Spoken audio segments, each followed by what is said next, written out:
Canal 2 International, votre télévision, vous présente Canal Presse. L'actualité à travers le regard de vos différents quotidiens.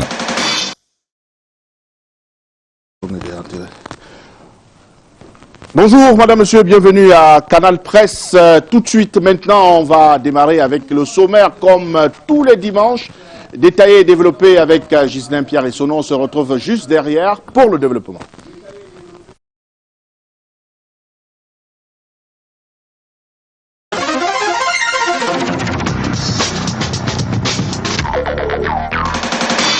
République démocratique du Congo, Côte d'Ivoire, l'Afrique est en mutation. Ce dimanche, je salue Papa Joseph Kabila. Je le salue dans un contexte où l'Afrique, mon Afrique, est plutôt souvent le théâtre du ad vitam aeternam au pouvoir, où les armes crépitent du fait des grands-pères qui s'éternisent sans façon au pouvoir, où les constitutions sont un peu trop souvent modifiées au profit des systèmes politiques. Je salue aussi mon autre président, Alassane Dramane Ouattara de Côte d'Ivoire, qui a fixé il y a 2020 le cap de la jeunesse qui remplacera la classe politique actuelle de son pays. Et il l'a fait dans un contexte apaisé. Je ne dirais pas autant du Zimbabwe d'hier, celui de Robert Mugabe, ou d'une Afrique centrale en proie aux critiques des Occidentaux. Ces derniers disent, à tort ou à raison, avec des yeux sous binocle, qu'il y aurait eu un hold-up au Congo-Brazzaville, que le Tchad a modifié sa loi fondamentale, que la Guinée équatoriale émet déjà des signaux, allusion faite au récent dialogue national qui appelle les exilés à rentrer à la maison. Au contraire, le Gabon se renouvelle en pensant ses plaies, elle aussi née de la longévité au pouvoir de Père Bongo. Face au sourd-muet de l'alternance, il y a cependant comme un mutisme de la classe intellectuelle, de la classe politique et de la société civile, si différente au Mali. Le Mali où ces classes ont refusé de se taire. Et pan, voilà des scores électoraux contenus entre 36 et 18%, preuve que l'irresponsabilité n'a pas été collective et que l'Afrique peut bouger et que la malgouvernance peut s'éloigner et cesser de bien se porter sur le continent africain. Au Cameroun, il y a 9 candidats définitivement admis à l'élection présidentielle. Que les récalés nous excusent, comme on dit chez nous. Les 11 ont été déboutés, ils auraient été en justice par fantaisie, mais là n'est pas le débat. Ils portent ce débat précisément cette semaine sur la coalition ou non des partis politiques de l'opposition en course pour le pouvoir qui veulent renverser Paul Biya. 2 arguments s'affrontent là-dessus. Le premier y croit dur comme fer, mais très vite se trouve en but face aux idéologies antagonistes entre différentes formations politiques. Imaginez le socialiste SDF s'allier avec un parti de droite de l'opposition dont j'étais le nom volontiers. Un autre argument convoque le thème de la coalition comme n'étant en rien une panacée. Car seuls Maurice Kamto, Akere Mouna, Gabra Libi et j'en passe sont à même de remporter la victoire. Cet argument appuyé postule que la coalition est évoquée par le pouvoir en place pour déjà justifier l'échec de l'opposition qui ne se mettrait pas ensemble. Débat d'opinion, débat stratégique ou psychologique, toujours est-il que en 1992, ni John Fundi avait réalisé 36% seul, alors que Paul Biya avait avec soi Bele Bouba Megari, Augustin Frédéric Kodok et les autres membres de la majorité présidentielle. En 2011, Paul Biya seul a eu 78% face à une vingtaine de candidats. Autant le dire, de 97 à ce jour, toute l'opposition mélangée n'a pas franchi le cap de 20%. La conclusion dans cette introduction est en droit de dire que le vrai débat serait dans le code électoral qui ignore la présidentielle à 2 tours. Mais rien n'est encore joué, dirait-on, d'ici au 7 octobre prochain. Cette émission est un rendez-vous hebdomadaire. Elle est diffusée en direct et simultanément sur Canal 2 International, sur la radio Sud FM et sur la toile à l'adresse internet www.canal2international.net. Canal Presse, voici l'émission qui donne un sens à l'actualité.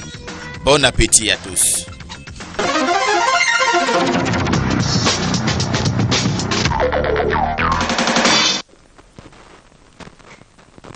Voilà, merci à Ghislain Pierre et Sono. On accueille à présent nos différents panélistes. Je commence par Anissé Kane qui a fait le déplacement de Douala pour ce studio. Président Kane, bonjour, bienvenue. Bonjour. Merci une fois de plus de l'invitation que vous m'aviez adressée pour cette émission. Alors, vous venez de Douala, on va dire finalement happy end avec c'est la pénétrante sud ou non, l'accès qui doit désormais aller du côté de Japoma. Oui, jusqu'au pont. Jusqu'au pont. Sur l'Ibamba. Voilà. Et finalement, il y a déjà une société qui pourra réaliser les travaux. Il y avait une grosse bataille entre les Chinois et Razel. Finalement, c'est les Chinois qui remportent. Oui, bon, d'accord. Bon, ce qui est quand même, il faut dire, c'est que il fallait s'y attendre que la précipitation avec laquelle on allait à la dernière minute réaliser les travaux inhérents à la Coupe d'Afrique des Nations allait automatiquement nous engager vers les marchés gré à gré, et qui sont généralement des marchés un peu flous dans leur attribution et dans les montants alloués aux prestataires. Ce qui m'étonne quand même, c'est il paraît que Razel était effarouché, il se demandait est-ce que c'est possible. Bon, c'est un peu une vierge, soi-disant vierge, effarouchée, parce que Razel doit savoir que ce genre de choses existe bien dans notre pays. Bon, peut-être que c'est le fait que cette entreprise s'est rendue compte que ce n'est pas elle qui aura le marché, qu'elle semble dire que bon, elle est surprise par ce genre de... Tout le monde sait que dans ce pays, il y a des rétrocommissions souvent très importantes lorsque justement il s'agit des marchés gré à gré. C'est quand même embêtant qu'il faille dépenser 42 milliards pour faire 9 km de route déjà existante, parce que c'est neuf jusqu'à l'Alibaba. C'est neuf, déjà existante, sans qu'il y ait de grands ouvrages à faire. Il paraît qu'il y a un passage supérieur ou souterrain au niveau de Yassa pour faciliter la circulation. Même c'est là, vraiment, c'est un peu trop. On sait que grosso modo, le kilomètre de route nouvellement créé vacille entre, disons, alors 1 milliard à 300 millions de kilomètres. Mais arriver à une situation où il faut 42 milliards pour 9 kilomètres, ça donne approximativement un peu moins de 5 milliards par kilomètre.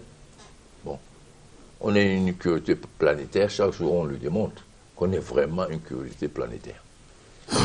Merci Kani Anissé. Deuxième invité sur ce plateau, Jean-François Charnon, directeur de publication du Messager. Jean-François, bonjour, bienvenue. Bonjour Bouba et merci de m'avoir invité. Je salue tous les téléspectateurs de Canal 2 International que je n'ai pas eu l'occasion de rencontrer à travers cette émission depuis un moment. Toutes nos félicitations. La dernière fois, vous étiez passé ici, vous n'étiez pas encore directeur de publication. Aujourd'hui, je vous félicite. Merci, je prends ces fonctions avec beaucoup d'humilité. Vous savez, je suis journaliste et passer de journaliste à manager, directeur de publication, ce n'est pas aisé. Et le contexte est difficile, le défi est nouveau. Et je remercie tous ceux qui m'ont félicité et qui ont promis de m'apporter leur soutien, parce que la tâche est ardue. Il faut faire... c'est un journal qui a 40 ans. Et 40 ans, on peut se dire que c'est déjà un journal qui est bien installé. Ce n'est pas encore totalement le cas. Il a une notoriété de par son fondateur, qui a été téméraire, personnage assez exceptionnel, puisque dont je profite de cette occasion pour saluer la mémoire. Mais il est difficile aujourd'hui de remplacer un homme comme lui, de devenir directeur de publication d'un journal qu'il a fondé lui-même. Je ferai ce que je pourrai avec la grâce de Dieu, mais aussi les bonnes volontés qui seront mises à ma disposition. Je salue tout le personnel en cette occasion qui a fait preuve de sacrifice depuis de nombreux mois, mais aussi tous les ayants droit qui ont mis leur confiance en moi. Maintenant, je voudrais dire que je ne suis plus simplement journaliste, je suis directeur de publication. Donc tout ce que je dirai sera interprété d'une manière ou d'une autre, mais je reste citoyen camerounais qui a le droit à la parole, qui peut donner son avis sans engager forcément le journal. Mais je dois faire la nuance, effectivement, et c'est assez difficile. Je vois le président Ekane qui est en train de sourire. Il sait bien que c'est assez difficile de faire, pour lui, par exemple, de faire le lien entre l'homme politique, président d'un parti politique, et le citoyen lui-même. Il n'y a pas de différence. C'est assez difficile, en tout cas pour un directeur de publication et un journaliste. Voilà, en tout cas, nous vous souhaitons bon vent, Jean-François Chanon. Le président Ekane voulait dire quelque chose à la suite? Je voulais dire, bon peut-être que Chanon nous prévient qu'il aura des positions qui ne seront pas exactement celles qu'il avait avant ou que le messager reprend. Non, enfin, c'est pas ce qu'il a dit. J'ai dit simplement que toute position à prendre, et c'est ça, c'est un peu dur. Ce n'est pas propre au Cameroun. Tous les directeurs de journaux, de manière générale, que ce soit en France ou aux États-Unis, ont toujours un rapport difficile avec l'espace public. Parce que c'est un manager, il a besoin d'accueillir tout le monde. Mais quel que soit, parce que les lecteurs sont de tous les côtés. Absolument. Donc, moi, j'ai une ligne éditoriale, effectivement. La plume que j'avais avant, elle sera toujours la même plume. Mais en tant que manager, j'ai le droit d'accueillir tout le monde, y compris ceux avec qui je ne partage pas les mêmes idées sur le plan idéologique. Donc j'ai le devoir d'aller, parce que c'est aussi mes lecteurs. Ils peuvent ne pas penser la même chose que pensent les messagers, mais ils l'achètent tout de même. Donc j'ai le droit de les respecter. Voilà, merci pour cette précision. On vous accueille avec la rentrée scolaire qui est annoncée dans quelques semaines. À quelques jours seulement de cette rentrée, la question du livre, du manuel scolaire, véritable casse-tête pour les parents. Qu'est-ce qui peut expliquer et justifier cela selon vous? Non, mais je crois que le gouvernement a un plan précis pour faire redémarrer la rentrée scolaire. Et ce n'est pas aujourd'hui que le problème du livre se pose. Je crois qu'il y a une bataille immense autour du livre scolaire aujourd'hui. Et cette bataille n'est pas camerouno-camerounaise. Elle est camerounaise d'abord, mais aussi camerouno-étrangère. Parce qu'il y a beaucoup de... C'est un marché immense. Parce que produire du livre aujourd'hui demande à faire. Mais je crois qu'on a mis une commission en place dans notre pays. Cette commission doit travailler et elle doit subir certainement des pressions qui viennent de partout. Parce que je ne connais pas très bien les détails des sous-entendus qu'il y a derrière ce dossier-là, mais je me dis que c'est des batailles immenses. Mais il faut préserver l'école, parce qu'un enfant qui, le 3 septembre prochain, n'a pas de livre, c'est quand même scandaleux pour le gouvernement d'abord. Parce que le gouvernement est là pour trouver les solutions à tous les problèmes qui se présentent à nous. C'est ça gouverner. Il faut savoir prévoir, et qu'à 2 semaines de la rentrée, on en est encore là aujourd'hui. Mais je pense qu'il faut faire très attention, parce que si on est courant à dire que la jeunesse est le fer de lance de la nation, c'est-à-dire que demain, mais il ne faut pas handicaper l'éducation. Il faut absolument trouver une solution par rapport à ce sujet-là. Alors on parle de business. Mais forcément, parce que la vente du livre entraîne un business. Et quand il y a un business dessus, il y a notamment des pressions. C'est dans tous les cas, on parlait de la route tout à l'heure. C'est-à-dire, c'est des milliards. C'est beaucoup d'argent qu'il y a derrière tout cela. Donc, il y a des gens qui se positionnent immédiatement et qui influencent justement le marché du livre aujourd'hui. Vous auriez pu donner la parole peut-être à quelqu'un comme le professeur Mvunda, qui connaît bien le sujet, qui est même d'ailleurs le secrétaire permanent. Mais je crois que ce n'est pas facile pour lui en ce moment de vivre cette situation-là. Mais je retiens tout simplement que les batailles sont immenses. Et il y a beaucoup de souterrains, il y a beaucoup de parrains qui sont derrière et qui s'affrontent à travers ce marché juteux. C'est de ça qu'il s'agit. Je ne voudrais pas entrer dans les détails. Vous savez très bien que dès lors que vous avez fait une analyse tout à fait vrai et objectif, les gens vous soupçonnent d'avoir servi un autre camp. Et c'est ça qui est dangereux, malheureusement, dans cette histoire du livre au Cameroun. Parce qu'il y a des gens qui sont des imprimeurs, des maisons d'édition, qui sont à l'afflux. Et c'est déjà quelque chose de savoir que on peut, je ne sais pas si on en est là déjà là, si on peut, j'allais dire, stabiliser le livre scolaire, de manière à ce que chaque année, on n'ait pas un nouveau livre. C'est justement parce que le marché l'exige. C'est pour ça, parce qu'il y a une mafia du livre, que parfois, on en arrive à changer le livre chaque année pour qu'il ne reste plus. Moi, j'ai connu mon livre unique de français. Je ne sais pas trop bien si le président, et quand il l'a connu, il n'est pas de mon époque. Il est un peu plus... Il est de l'ancienne, de l'époque de Liberman, très longtemps avant nous. Mais on avait une stabilité quand même dans le livre. C'est-à-dire, sur 10 ans au moins. On savait que... C'était le Bréard, voilà, en mathématiques. Voilà, exactement. Il y avait ceux qui ont connu à l'époque Mamadou et Bineta. Et c'était un classique Et l'UNESCO avait mis son nez dans cette affaire et savait à peu près ce qui se passe dans plusieurs pays. Mais il y a un petit flou voulu par toute cette mafia du livre qui, je pense que c'est un sujet suffisamment sérieux. On a demandé à un spécialiste de venir peut-être travailler, nous éclairer un peu au niveau du messager, pour chaque mois un peu nous expliquer pourquoi le livre fait problème au Cameroun. Merci Jean-François Chanon, troisième invité sur ce plateau, Sam Séverin Ango. Sam, bonjour, bienvenue. Merci, bonjour. Je précise que vous êtes le porte-parole du candidat Franklin Diforce, à ce titre que vous êtes sur ce plateau. Merci d'avoir accepté notre invitation. On vous accueille avec une nouvelle de sport. Cette semaine, le ministre des Sports a réuni les anciennes gloires après le passage de la CAF, des émissaires de la CAF qui ont marqué leur satisfaction après la visite des chantiers sur l'état d'avancement des travaux de la Coupe d'Afrique Nations.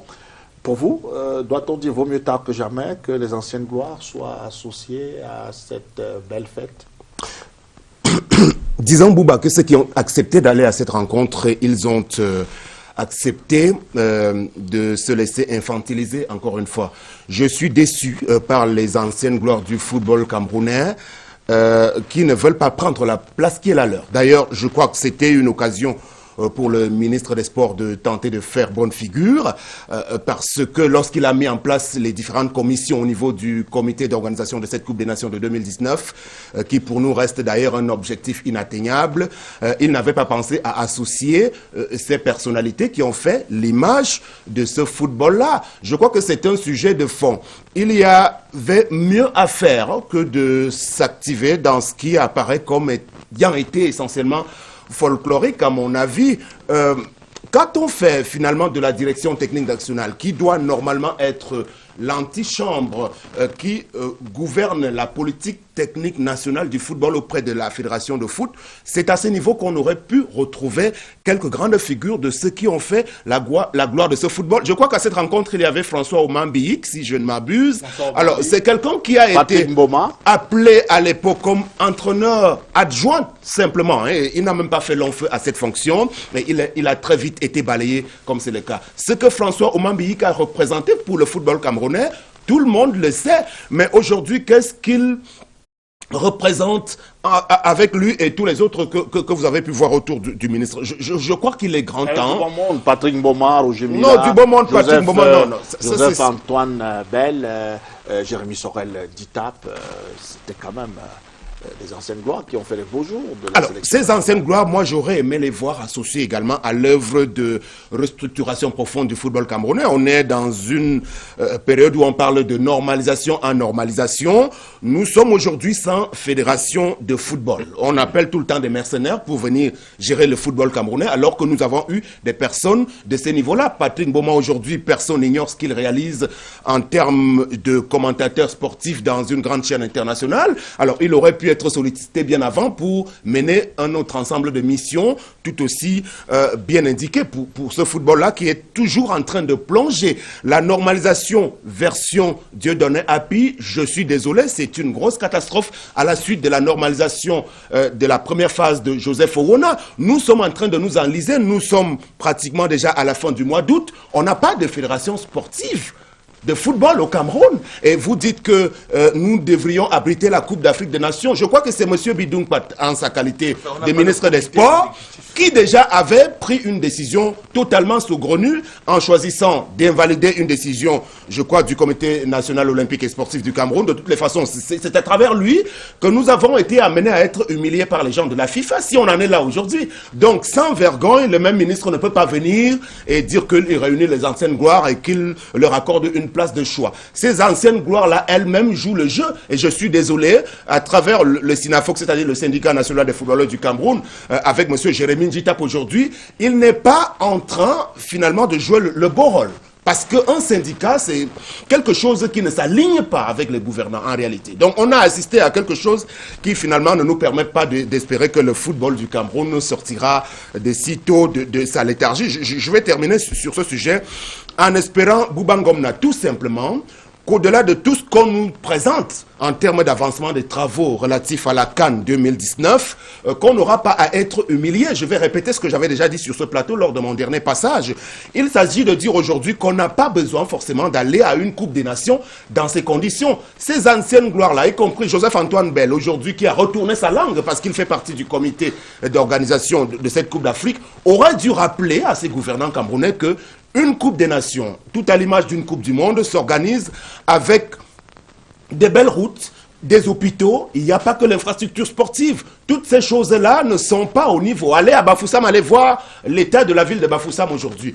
Allez-y voir l'état des routes d'un point à un autre pour pouvoir abriter les étrangers qui devront arriver au Cameroun. Nous autres qui avons fait un peu le tout pour voir comment ça se fait dans d'autres pays, nous n'avons pas besoin de faire essuyer la honte au Cameroun. C'est pour cela que cette affaire, pour nous, nous disons, il est encore temps qu'on puisse mettre cela entre parenthèses. Ce n'est pas prioritaire pour nous, parce que le Cameroun est face à de gros défis. Il y a des défis sécuritaires aujourd'hui au Cameroun. Il y a un défi sociopolitique où nous ne savons pas quel va être l'avenir de ce pays dans les tout prochains mois. C'est pour ça que dans notre engagement, nous pensons plutôt que la priorité devrait être consacrée à nous permettre de basculer à un autre système politique qui viendra donc finalement mettre tout en règle, tout en place, parce que rien ne marche aujourd'hui. Au-delà du football, même dans le domaine de la culture, c'est de la pure sorcellerie. Allez-y voir ce que vivent les artistes musiciens depuis que le ministre, monsieur... Mais là, on est en pleine campagne électorale. Voilà, hein. donc, à ce niveau-là, je dis que c'est tout... Je suis dans le sujet, n'essayez pas de me distraire, je vous ai laissé parler, monsieur Jean-François Chanon.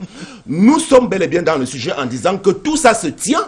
On parle du football comme de la culture, comme de bien d'autres choses qui ne fonctionnent pas dans un pays. Donc, à cela, ne m'amenez pas à applaudir le fait qu'on a vu Roger Mila, Jérémy Njitap et tous les autres autour du ministre Bidungpat, parce que M. Bidungpat fait partie d'un système qui a plongé le Cameroun dans l'abîme dans lequel nous nous trouvons aujourd'hui, et nous avons besoin de passer à tout à fait autre chose. Heureusement, cela vous engage, mais comme je vous ai sur ce plateau, je ne vous louperai pas, Sam Séverin Ango. Cette semaine, vous avez fait le buzz à travers l'Étoile.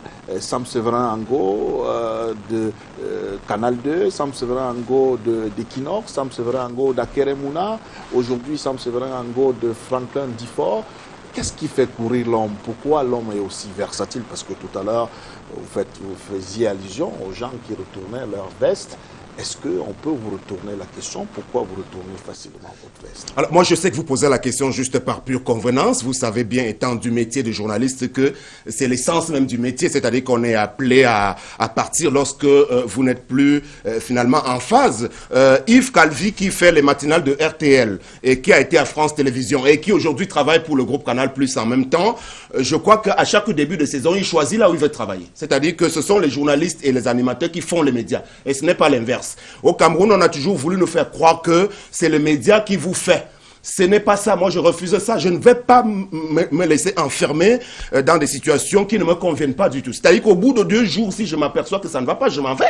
Parce que le talent que j'ai reçu, c'est du bon Dieu que je l'ai reçu. Donc, je ne peux pas le galvauder. Il ne s'agit pas de faire plaisir aux gens, tout simplement. Alors, j'ai entendu toutes sortes de choses. Encore qu'il faut être en mesure de partir d'un média à un autre. On est des artistes par essence. C'est-à-dire comme des footballeurs. On peut partir du Messager pour le Quotidien, Le Jour et pour Mutation. Je crois que c'est permis. Tout ce qu'on peut avoir à me reprocher, c'est de se demander, est-ce que j'ai été un bon journaliste à DBS Télévision ? Où j'ai animé la plus belle émission également de ce côté-là. Le Grand Soir, M. Anissé Kane le sait, où je recevais tout le monde. Est-ce que j'ai été un bon journaliste à Equinox Télévision, où j'ai fait l'émission Disons Tout, où j'ai fait la matinale radio 6h, 9h, la meilleure qui puisse exister en radio? Est-ce que j'ai été un bon journaliste chroniqueur de sport à Canal 2 International? Toutes ces choses-là, je crois que le procès ne peut pas m'être fait de partir d'un média à un autre ou à LTM Télévision où j'ai été directeur des programmes. Aujourd'hui, lorsque je prends la décision d'aller faire de la politique, c'était véritablement la mort dans l'âme, je peux le dire. Et je peux avoir le regret aujourd'hui d'observer que le sacrifice que moi j'avais fait à l'époque, mais le regret seulement en partie, parce que je semble avoir retrouvé ma véritable voie aujourd'hui à travers le choix que je viens finalement d'opérer. Mais à l'époque, lorsqu'on était venu me chercher parce qu'on avait besoin d'une étoile de la presse camerounaise, c'est ce que la Lettre du Continent avait écrit lorsqu'il mettait en exergue la première équipe formé par le bâtonnier Akeremuna. Parmi cette équipe-là existe une star de la presse locale qui est crédible et qui est brillant. On avait besoin de ma crédibilité pour booster une candidature. Et j'ai dû, pour cela, faire de gros sacrifices en emportant toute ma famille de Yaoundé à Douala. J'étais aux petits soins, mais le grand public ne peut pas savoir les couleuvres que j'ai dû avaler par la suite. Et c'est pour cela que je vais terminer là-dessus en donnant une raison essentielle de mon dernier départ, pour dire tout simplement que lorsque vous prenez une nouvelle république qui est adossée sur l'égalité des chances, la méritocratie, la justice sociale, vous ne commencez pas par être incapable de gérer une petite république de 3-4 personnes. Vous devez faire l'exemple en choisissant de bien faire les arbitrages. Vous ne prenez pas un imposteur pour mettre à la place de quelqu'un qui est reconnu. Vous ne faites pas preuve d'irrespect. Parce qu'il faut respecter la personne humaine. La personne humaine, c'est l'essence même de toute vie, de tout ce que l'on fait. Donc, si vous n'êtes pas capable de respecter les engagements que vous avez pris au départ avec une personne que vous êtes allé chercher au détriment de tous les millions de fans qui avaient besoin de lui dans un média, c'est que vous ne méritez pas de gérer le Cameroun. C'est ce que je suis venu dénoncer, que ce sont des illusionnistes, toutes ces personnes-là. Et c'est pour ça qu'au-delà du bâtonnier et ses équipes qui ont fait preuve de sectarisme vis-à-vis du personnage que je suis, je n'ai pas de souci avec ça. Je dis, tout ce que Dieu fait est bon, c'est plutôt bien parce qu'aujourd'hui je me retrouve dans une équipe où il y a des gens purs qui respectent les gens et qui ont la solution pour venir nous mettre sur le droit chemin. Le Cameroun est géré par des gens à la limite qui n'ont pas la crainte de Dieu. Entre ces gens-là et ceux que je viens de côtoyer ces derniers temps, c'est comme bonnet blanc, blanc, bonnet. C'est ce que je dis parce que je me suis toujours situé du côté de la vérité. Merci. Je veux dire la vérité au Cameroun. Merci Sam. Voilà. Séverin Ango, on se fera aussi l'honneur d'inviter l'autre partie et les représentants du candidat Mouna aussi la semaine prochaine sur ce plateau pour également avoir leur version de fait sur ce que vous avez dit. Nous attendons encore le représentant du Rassemblement démocratique du peuple camerounais, le RDPC, Jean-Baptiste Atemengue, qui a été annoncé depuis ce matin. Il nous dit qu'il a quelques soucis avec son véhicule. On espère que d'ici à là, il va arriver sur ce plateau. Jean de Dieu Momo, qui représentait le G20, lui, c'est un tout petit peu mêlé les pédales parce que, dit-il, il pensait que l'émission se tenait du côté de Douala. Il s'est retrouvé plutôt à Akwa alors que la production se fait en ce moment en direct de nos studios de Yaoundé. On espère que au moins Jean-Baptiste Temengue du RDPC arrivera d'ici à la fin de ce programme. Madame, Monsieur, nous allons prendre le reste de l'actualité feuilletée pour vous et par nous avec Brand Kamga. C'est la revue de presse.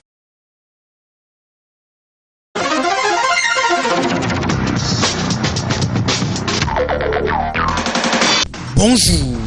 L'heure est grave. Le secrétaire général de la présidence de la République a échappé à un assassinat la semaine dernière. Une bande d'assaillants a fait irruption chez Ferdinand Ngongo. 2 ont été neutralisés.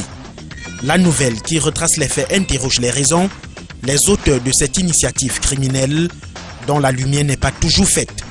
C'est une atteinte à la sûreté de l'État, pense Essingan. Ngongo, qui venait à peine de regagner son domicile à Niom 2 à Yaoundé, devrait être enlevé par un commando. Un autre danger social, c'est la crise alimentaire dont 6 millions de Camerounais sont menacés.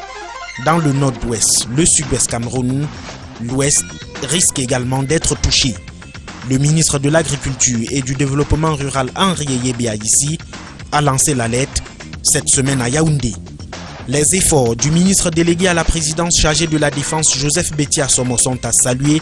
Son professionnalisme, son sens de l'éthique et de la rupture opérationnelle font de lui une victime expiatoire de multiples crises sociopolitiques, titre sa presse. Sa prochaine mission, c'est d'assurer la sécurité pendant l'élection présidentielle et Joseph Betia Somo le promet. Il a tenu, sur haute instruction du chef des armées, une réunion spéciale d'évaluation sécuritaire, rapporte Cameroun Tribune. Le G35 pourra ainsi voter Paul Biya en toute tranquillité. Une balise de plus pour sa victoire a été posée par 35 associations nationales des jeunes Camerounais. Sans détour, en a profité pour dresser un bilan élogieux des actions du président en faveur des jeunes. Écho d'Afrique pose la question de savoir si l'on ne s'achemine pas vers un mandat de trop. L'opinion publique semble divisée sur le renouvellement de sa confiance à l'homme qui a passé 36 ans à la magistrature suprême avec un bilan mitigé. Certains membres du gouvernement seraient également embarrassés Ils ont refusé de prendre part à une conférence de presse organisée par les personnes défavorisées pour soutenir le candidat Biya-Paul. Climat social révèle que certains sont d'ailleurs des traîtres. Ils financeraient l'opposition. Ne demandez surtout pas où se trouve le président de la République en ce moment. Il est en bref séjour privé en Europe.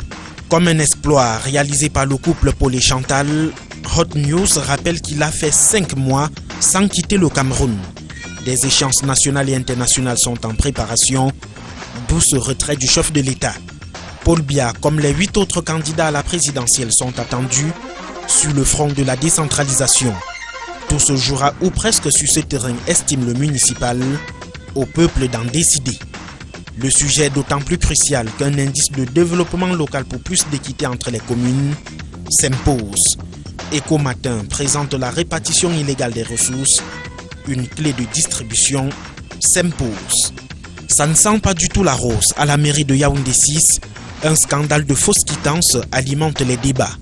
Le quotidien Émergence parle de l'évaporation de près de 500 millions de francs CFA.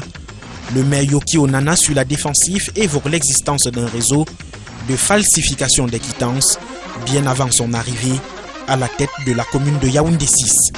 Entre contrefaçon et contrebande, les faux médicaments continuent de polluer le marché camerounais. Le système de veille pharmaceutique préconisé par le gouvernement n'empêche pas l'infiltration des médicaments illicites dans le circuit. La douane est davantage interpellée. Le financier d'Afrique a mené l'enquête. Ce qui inquiète le plus, expression économique, c'est que le Cameroun importe même jusqu'aux ignames, aux patates, aux porcs, aux coques et bien d'autres. Le comble, ce sont ces produits de troisième groupe qui viennent de bénéficier des exonérations fiscales dans le cadre des accords de partenariat économique entre le Cameroun et l'Union européenne. Le personnel de l'Assemblée nationale par contre peut sourire. Les premiers bureaux de recassement ont été inaugurés cette semaine par Kavaye Guédibril. Plus de 50 bureaux au palais polyvalent des sports de Yaoundé, en attendant la construction du nouvel immeuble de la Chambre basse du Parlement qui va coûter 60 milliards de francs CFA. Le quotidien L'Épervier consacre une édition spéciale à cet ouvrage qui sera construit avec le concours de la République populaire de Chine. Bon dimanche et à dimanche.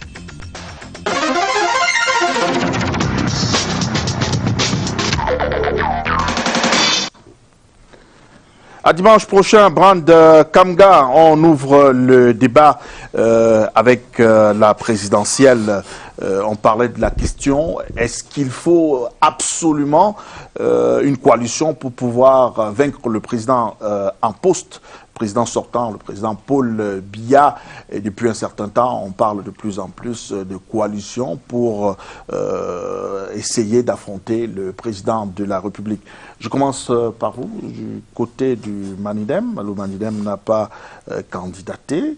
Et cette affaire de coalition, cette semaine, les candidats qui sont en course se sont retrouvés à Douala pour trouver des voies et moyens, pouvoir constituer une candidature unique de l'opposition pour affronter le président Paul Biya. Pour vous, comment avez-vous accueilli cette initiative?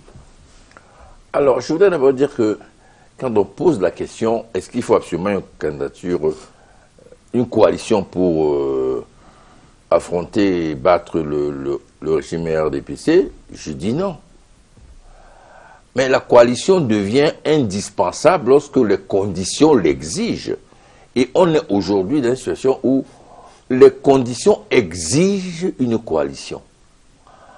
Et une coalition, pas une candidature unique. Parce que c'est difficile, pratiquement impossible de faire une candidature unique. Les intérêts, lors d'une élection présidentielle, sont si nombreux, les objectifs si nombreux.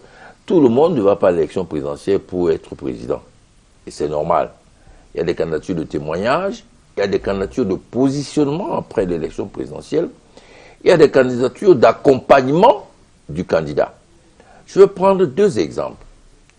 En 92, il n'y avait pas de candidature unique.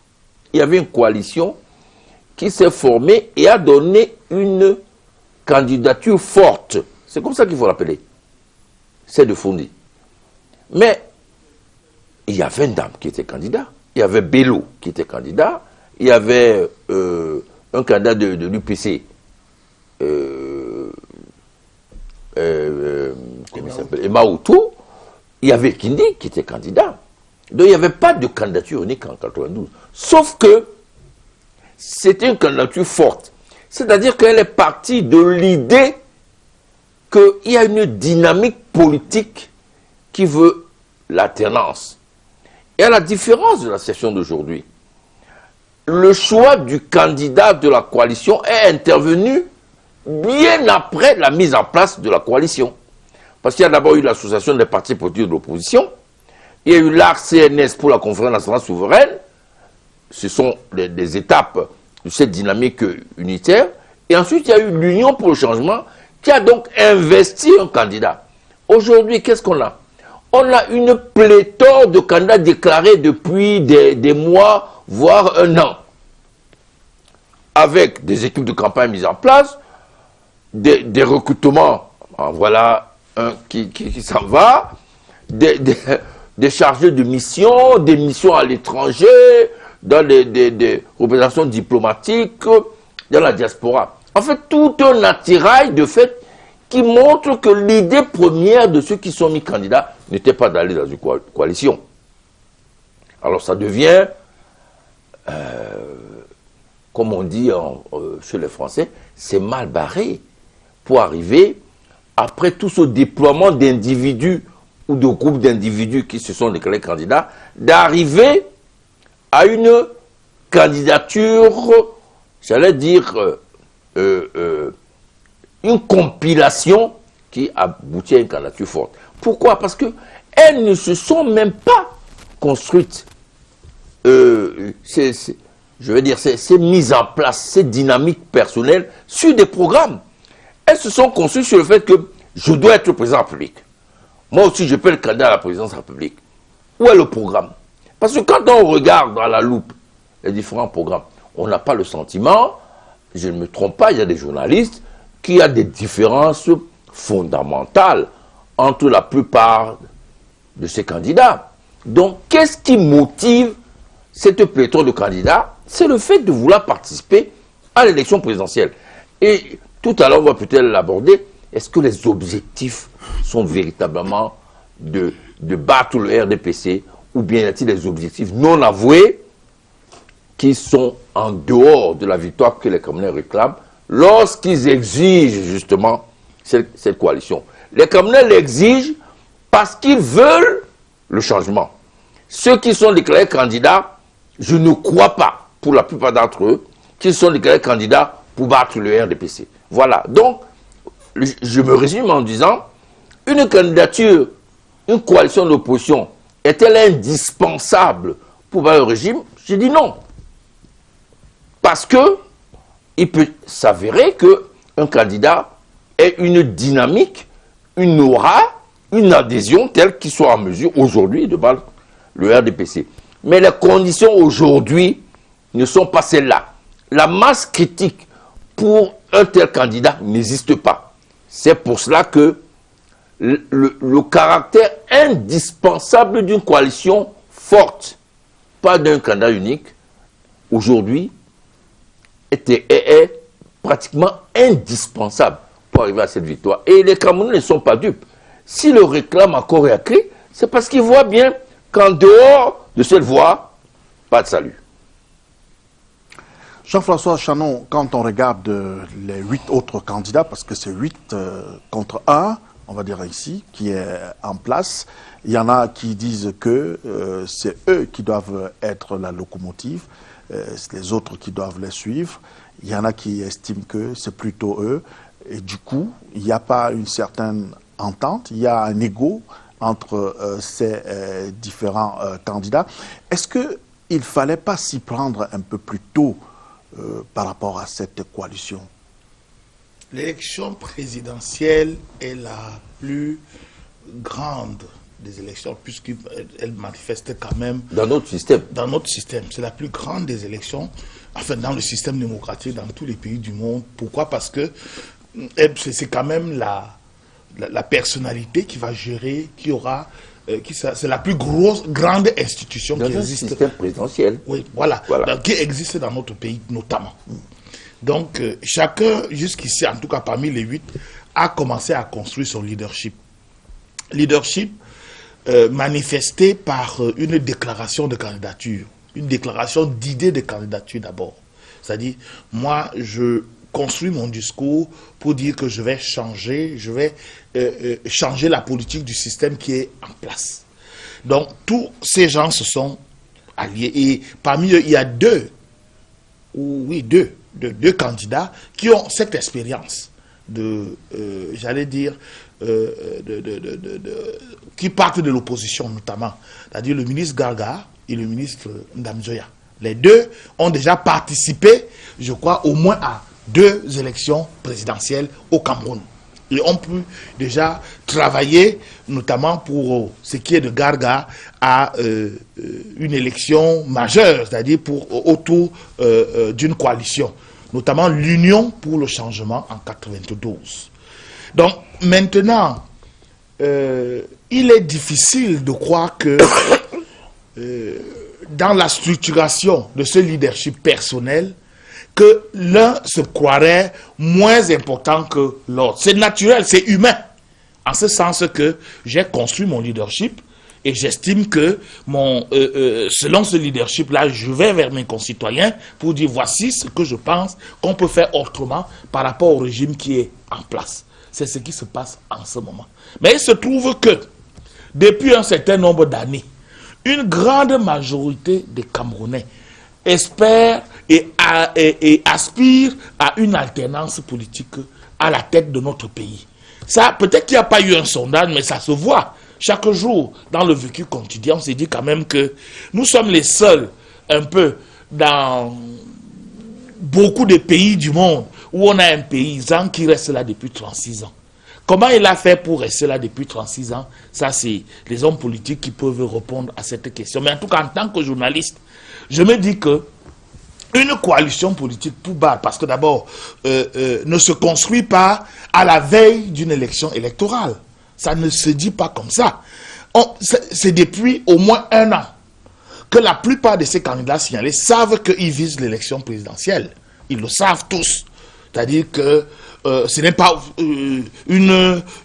d'un pif au lendemain qu'on dit qu'un mois avant, au moment même de la convocation du corps électoral, que subitement quelqu'un s'est décidé à y aller. Donc chacun a conçu son leadership. Mais maintenant, comment faire pour aller en ce moment-ci, précis pour ne pas être très long, vers une coalition? Elle est difficile. Parce qu'il est un peu trop tard désormais pour que les gens puissent se parler sincèrement. C'est-à-dire qu'on est à moins de, je crois, 8 semaines de l'élection présidentielle, je crois. Moins de 8 semaines à peu près de l'élection présidentielle. Donc, chaque jour qui compte. Et vous, si vous suivez les réseaux sociaux comme moi, vous voyez qu'il y a des pics entre candidats déjà sur la ligne. Il a dit que validé par l'organe d'organisation des élections dans notre pays. Il se lance des pics, tel se dit moi je suis le meilleur, tel dit non moi je ne suis pas ceci, tel.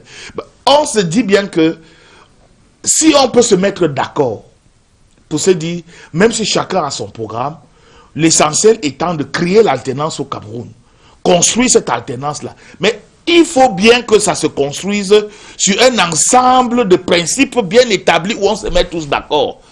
Comment cela est possible? C'est bien la question aujourd'hui. Parce que parmi tous ces candidats, il y a des gens qui sont déjà allés très loin. Hein? Le professeur Kamto est déjà quand même allé très loin. Il a structuré depuis presque 2 ans sa candidature. Le bâtonnier Mouna est aussi déjà allé un peu plus loin. Joshua aussi a derrière lui toute une machine de son parti qui dit que c'est toi notre candidat.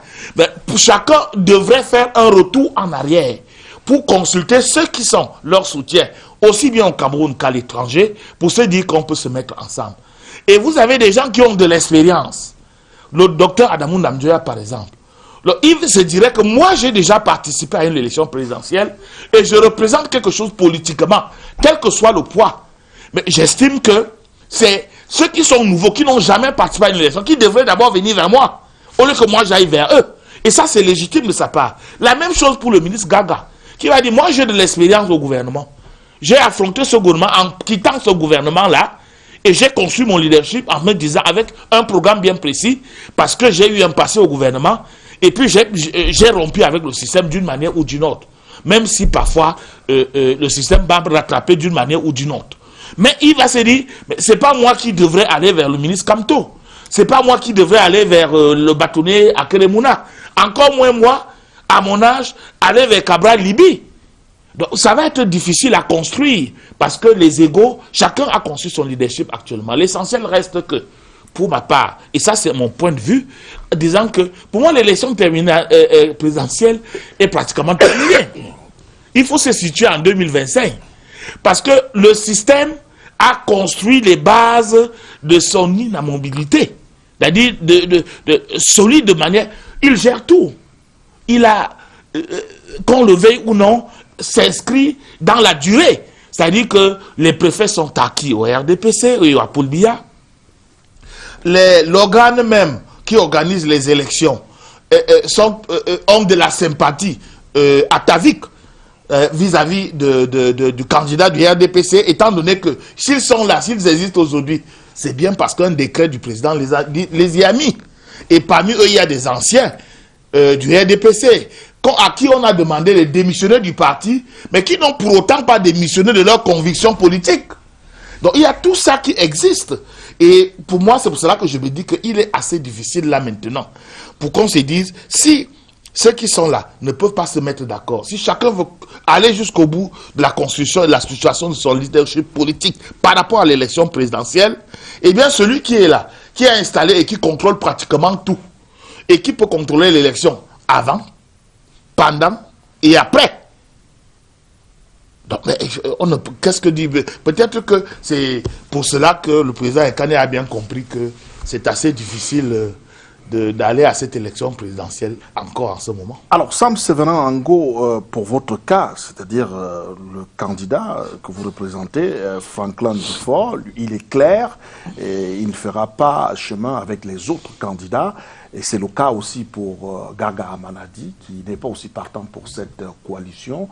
Pour le candidat Dufort, qu'est-ce qui peut justifier ou qu'est-ce qui peut motiver ce non-refus de pouvoir coaliser avec les autres partis d'opposition? Je vais vous le dire, Bouba Ngomna, c'est de par sa spécificité, son originalité, il ne ressemble pas à tous les 8. Mais avant, je voudrais quand même, d'ailleurs, m'offusquer d'un des passages de M. Jean-François Chanon qui pense que les dés sont pipés et que finalement ça ne sert plus à rien d'y aller. L'élection est gagnée d'avance. Ce type de discours émanant d'un grand monsieur de la communication est de nature à décourager les uns et les autres. Du journalisme, même pas de la communication, du journalisme. Il y a quand même les Philippe Poutou, François Célineau, Jacques Cheminade et autres qui ont leur place en période électorale. Et ils ont régulièrement eu droit à la même parole que tous les autres qui peuvent être présentés comme des grands, même si la situation n'est pas totalement la même. Mais dans le même ordre d'idée, je voudrais également ici m'offusquer de la croisade entamée par quelques acteurs de la place. Je vais évoquer ici le cas de Jean-Jacques Ekindi. Je ne sais pas qui a désigné ce grand monsieur pour demander à ce qu'il y ait une coalition. Personne n'a mandaté M. Ekindi pour en appeler à une coalition, parce qu'il fait partie du même système politico-électoral au Cameroun depuis quelques années, qui n'a pas pu nous permettre de sortir de là. Je ne sais pas qui a désigné M. Abel Elimbi Lobert pour jouer le jeu auquel il est en train de se livrer. Ça également, j'en profite pour dénoncer les formulations qu'il fait de plateau en plateau, pour confondre la nature de l'élection présidentielle avec la nature des élections municipales et législatives, sont plutôt malsaines, ces formulations-là. Parce que M. Elimbi, à la limite, finalement, joue le jeu du pouvoir. Il ne faudrait pas, aujourd'hui, donner le sentiment que on ne peut pas gagner cette élection si l'on vient d'une entité singulière. Non, tout est possible parce que nous faisons confiance, malgré tout, au dernier moment, à l'intégrité et à la conscience des Camerounais qui seront dans l'isoloir le moment venu. Donc on ne peut pas nous dire que aujourd'hui, si le parti politique Univers qui a investi Cabral Libi a juste 1 ou 2 conseillers en Gaoundéré, ça veut dire que le candidat Cabral Libi ne pèse pas grand-chose. Non, c'est une très mauvaise lecture que je voudrais dénoncer en mondovision de la part de ceux qui sont en train de jouer à ce jeu-là. Quand je l'ai dit, je voudrais maintenant parler de ce que vous appelez coalition finalement, c'est votre terme. D'abord pour commencer par faire observer ici que Tous ceux qui en parlent n'y croient pas beaucoup d'ailleurs, hein, il me semble. Hein, je crois là-dessus, Jean-François Chanon a dû faire une belle analyse de ce qu'est la réalité au niveau de la géopolitique concernant le poids des uns des autres et les parcours. Au jour d'aujourd'hui, il sera difficile de voir telle ou telle s'aligner derrière telle autre. Mais il y a plus grave, à notre avis, c'est que quand vous prenez les 8 autres aujourd'hui, vous prenez les has-been que sont Paul Biya, Adamou Ndamjoya et autres... Gaga Amanadji, ces trois-là, nous, on ne les compte pas parce qu'ils ne mériteraient pas, en réalité, de s'aligner encore sur les starting blocks en 2018. Mais peut-être c'était pour amuser la galerie. Vous avez donc une autre catégorie qui arrive également et en qui on aurait pu croire, mais qui au dernier moment ne nous ont plus donné le sentiment que le peuple camerounais pourrait leur faire confiance. Et c'est pour cela qu'aujourd'hui, parlant de coalition, pourquoi est-ce qu'on a besoin de voir les gens représentant les forces de changement se regrouper? Pourquoi vous ne commencez pas par demander à Paul Biya et tous ceux qui l'entourent, eux également, de ne pas s'arroger tous les pouvoirs de l'ECAM, des sous-préfets et des préfets? Pourquoi vous ne demandez pas au pouvoir en place de ne pas financer sa campagne avec les fonds publics? Parce qu'on a affaire aujourd'hui à un parti État. Pourquoi on ne peut pas demander à Paul Biya même de démissionner carrément? Mais vous demandez à tous les opposants réunis de se regrouper simplement parce que vous avez une mastodonte en face qui fait ce qu'elle veut. Bon Dieu, il faut quand même qu'on en arrive également à se poser les bonnes questions. Pourquoi est-ce que la coalition doit être un objectif atteignable forcément qu'on doit imposer à tous les uns les autres, même s'ils n'ont pas les mêmes programmes et les mêmes aspirations? Nous, dans le camp de Franklin D. Forafanoui que je représente ici, nous disons que ce soit les gens du pouvoir, que tous ceux-là qui se sont accoquinés avec ce pouvoir, c'est-à-dire les Garga Aman Ndamjoya à un moment donné, nous ne leur faisons pas confiance parce qu'ils sont responsables presque tous, chacun pris à son niveau, de la situation léthargique dans laquelle le Cameroun se retrouve aujourd'hui. Donc on ne peut pas s'associer à ce type de personnes qui ne peuvent pas faire des choses de la manière dont le peuple camerounais le désire au jour d'aujourd'hui. Nous aurons le temps de dérouler notre programme qui est totalement différent parce que le problème camerounais finalement, nous on l'a compris, il est d'essence spirituelle. C'est le constat auquel je suis parvenu. Parce que les choses qui sont faites de façon à ce qu'on peut voir qu'on peut bitumer une route, je crois, de 9 km à 45 milliards, ce type de choses ne peuvent émaner que des gens qui n'ont pas la crainte de Dieu.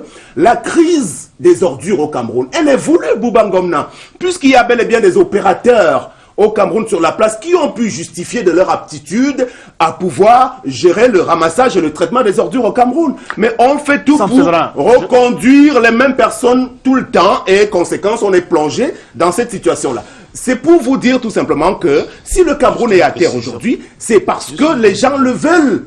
Et si les gens le veulent, il va falloir aller les enlever, changer de mentalité. C'est un problème de mentalité en réalité. Donc on ne peut pas aller dans une espèce de coalition qui regroupe des personnes qui n'ont pas la même idéologie que nous. La même idéologie qui s'adosse simplement sur le respect des valeurs humaines aujourd'hui en mettant véritablement l'homme au centre de l'action. Vous voulez me relancer? Non, moi je voulais juste une précision de François Chanon. Oui, par rapport à l'interpellation de désaccord que Sam a eu tout à l'heure vis-à-vis de ce que j'ai dit par rapport à l'élection qui est terminée, il a raison.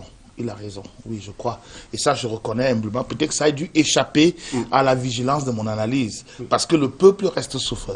Parce qu'effectivement, les Camerounais qui sont inscrits sur les listes électorales, ils sont 6 millions et peu, à peu près, peuvent décider, chacun en son âme et conscience, au-delà de toutes les pressions, de dire que on dit non au parti au pouvoir, au parti dominant. Ça, je le reconnais. Effectivement, le peuple reste souverain. Merci beaucoup pour cette marque d'humilité. Donc, pour chuter sur ce sujet, c'est pour cela que nous allons profiter de cette capacité du peuple souverain camerounais à se révolter le moment venu. Nous avons le candidat de la dernière heure. Allez-y, regardez les images sur YouTube.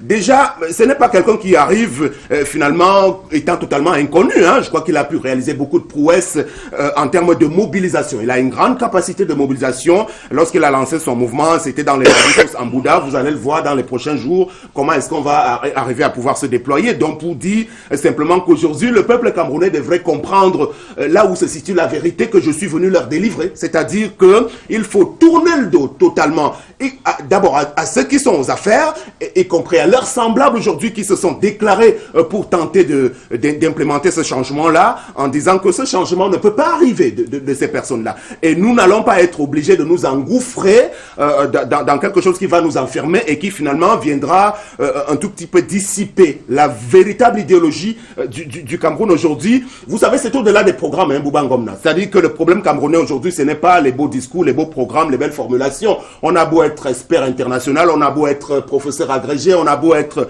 aujourd'hui érudit sur des plateaux de télévision, notre problème, on le sait. On sait là où il se retrouve, parce que c'est complètement ahurissant de voir aujourd'hui comment est-ce que un ensemble de mesures sont prises en année électorale au niveau des fonctionnaires fictifs, Bouba Ngomna. Il faut apprendre à couper ça, mais sinon... On a vu ce qui s'est passé de la part du nouveau ministre des Finances, qui a tenté finalement quand même de faire une sorte d'épuration. Mais on sait que les fonctionnaires fictifs existent au Cameroun, et si on a voulu régler ce problème, on aurait dû le faire en amont. Aujourd'hui, il semble être trop tard. Il va falloir quand même que on ait affaire à des dirigeants d'abord qui viennent nous rendre compte. Parce que nous avons des ministres dans ce gouvernement aujourd'hui. Je termine par la Bouba Ngomna. Est-ce que vous avez déjà vu Séraphin Magloire Fouda sur un plateau de télévision? Il est SGPM aujourd'hui, il arrive de la présidence, il est en même temps PCADNE au Cameroun avec des honoraires vraiment exorbitants, mais on ne le voit jamais. C'est-à-dire qu'ils sont tapis, ils bénéficient des avantages de la République, mais on ne le voit jamais. Il va falloir qu'on ait des gens qui viennent justifier de l'action qu'ils mènent au quotidien au sein du gouvernement camerounais. Alors, Ekani Yanissé, quand on regarde depuis l'avènement du multipartisme au Cameroun, on a toujours eu plus de 10 candidatures. Cette année, pour 2018, on a moins de 10, exactement 9. Est-ce que cela n'est pas aussi un facteur qui pourrait compromettre les chances d'une véritable coalition? Moi, je pense que c'est une analyse comme une autre, que la diminution du nombre de candidats montre justement une certaine expérience d'une élection présidentielle telle qu'elle se déroule. Parce que, bon, vous comprendrez que nous ne nous situons pas dans la délivrance dont parle Sam Sévérin, le discours de la délivrance. Bon, nous sommes quand même déjà un peu plus rationnels. Non, je veux dire que, j'ai dit tout à l'heure, et là je suis d'accord avec lui, que tout le monde ne se déclare pas candidat à la présidence pour gagner l'élection. Il a pris l'exemple d'un pays qui connaît bien la France. Pour tout, quand il se déclare, ne veut pas gagner l'élection présidentielle. Il sait, parce que bon, il y a quand même des analyses, il y a des indices qui montrent que tel ne peut pas, telle que la situation se présente, gagner l'élection qui va se dérouler dans 15 jours, pas dans 10 ans. Donc, il y a des éléments, des indices qui peuvent montrer que c'est mal parti pour un certain nombre de candidats qui ne peuvent pas, dans le contexte actuel, je dis bien, mais bien plein de choses peuvent se passer d'ici le 7 octobre. Une insurrection populaire peut changer les donnes dans ce pays. Donc on ne peut pas dire que c'est cuit. On dit c'est mal parti. Première chose. Deuxième chose, sur les 8 candidats, ce qui me surprend, c'est le discours contradictoire de tous ceux qui parlent de la coalition. Je suis le meilleur, j'ai toutes les compétences, j'ai l'expérience internationale, j'ai fait le tour du monde, je connais l'ancien Kofi Annan, paix à son âme, je connais le président, le chef de la chambre du Congrès, etc. Mais je suis ouvert à la coalition. C'est un peu contradictoire. C'est en cela que je dis que la plupart de ces candidats se moquent des Camerounais en réalité.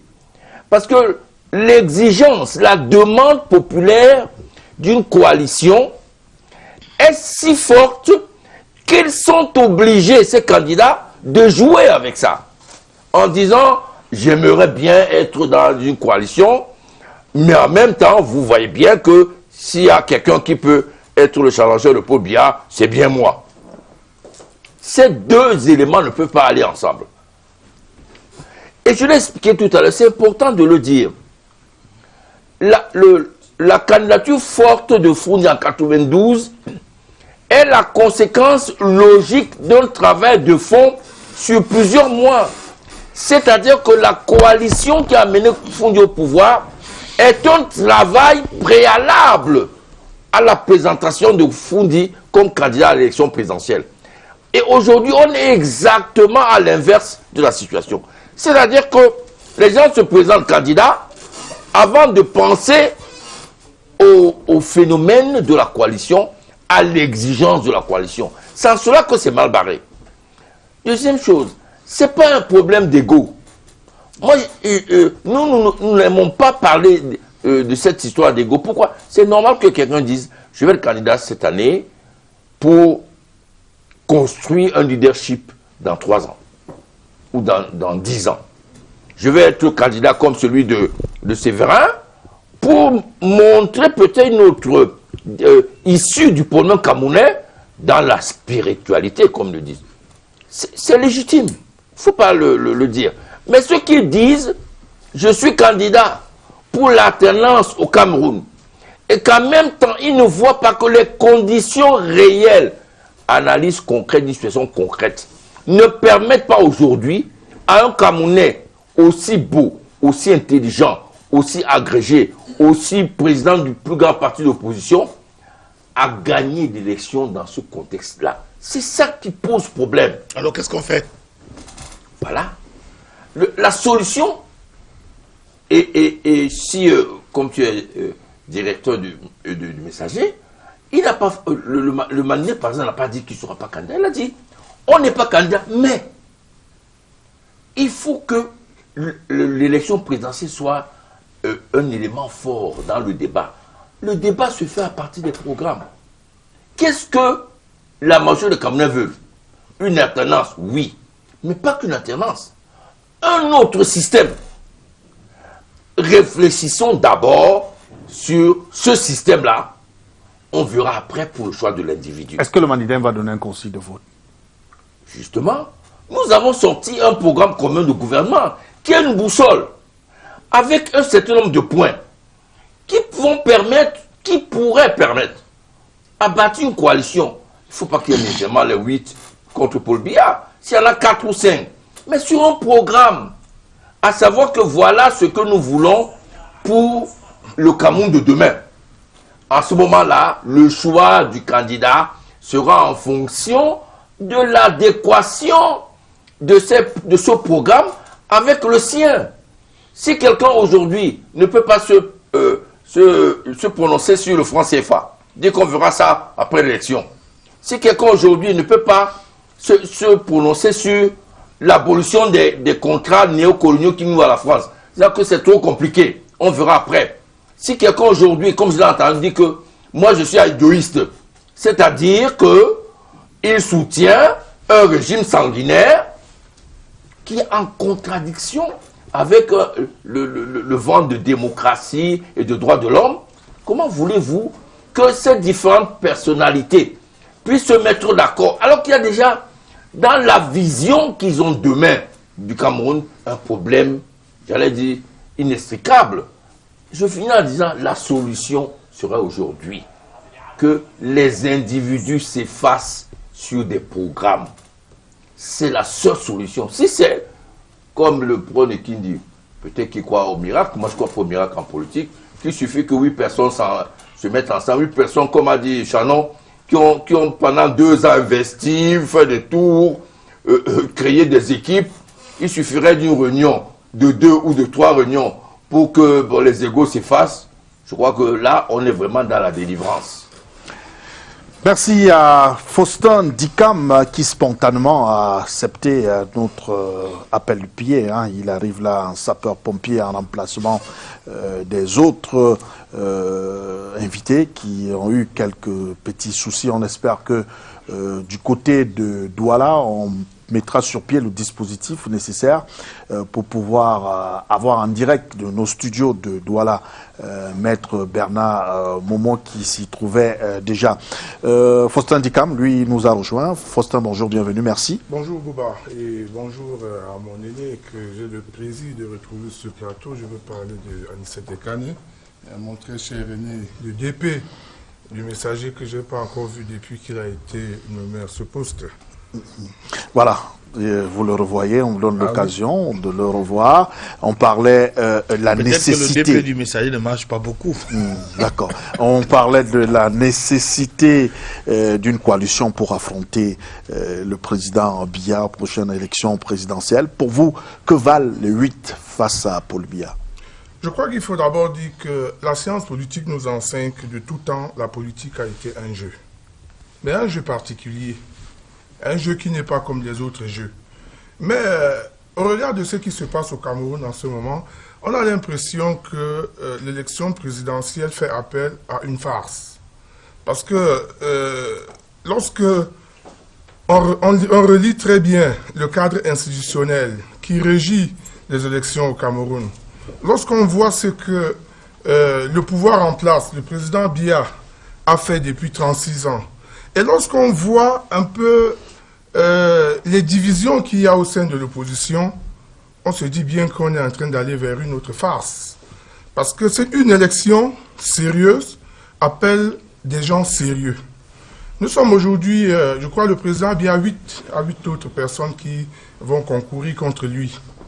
Ben, Anicette Kane le disait tout à l'heure. Il y a un véritable problème. Et c'est même ça qui a découragé beaucoup de Camerounais de la politique ces dernières années. C'est que, en face du président Biya, on n'arrive pas encore, les populations n'arrivent pas encore à déceler un programme véritablement alternatif et réaliste relativement à ce qui est offert depuis 36 ans. C'est ça le véritable problème. Aujourd'hui, on a des programmes en bateau où, comme il a si bien dit tout à l'heure, des gens viennent, ils vous disent, oui, on fera ceci, on ne fera pas cela, on va réduire ceci à cela. Et finalement, les Camerounais ont l'impression qu'ils deviennent carrément un bétail électoral. Or, je l'ai dit tantôt d'entrée, le cadre institutionnel qui régit les élections au Cameroun est tel que si l'opposition actuelle ne se met pas en ordre de bataille et choisissent une seule personne, je vous assure qu'il n'y aura pas match. Il ne faut pas avoir peur des mots. Il n'y aura pas match parce qu'au-delà des programmes, au-delà de tout ce que vous pouvez imaginer, il y a que la politique a ses raisons que la raison elle-même ignore.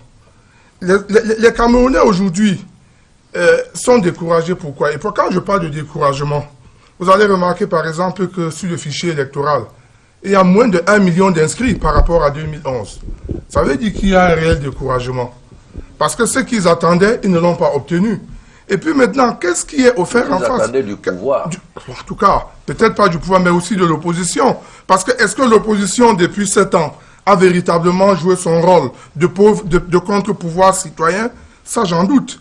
Parce que vous avez vous-même vu que on est là en ce moment avec des éternels candidats, avec des gens qui vont singer Macron devant les chaînes de télévision, avec d'autres qui font des caravanes, je ne sais pas de quoi, d'autres qui réunissent 10 000 personnes ou je ne sais pas 30 000 personnes pour, je crois, on dit, pour le bénévolat pendant ces élections, ainsi de suite, mais sans véritablement s'asseoir autour d'une table et proposer aux Camerounais un programme alternatif, réaliste, qui bousculera ce que le RDPC propose depuis un certain nombre d'années.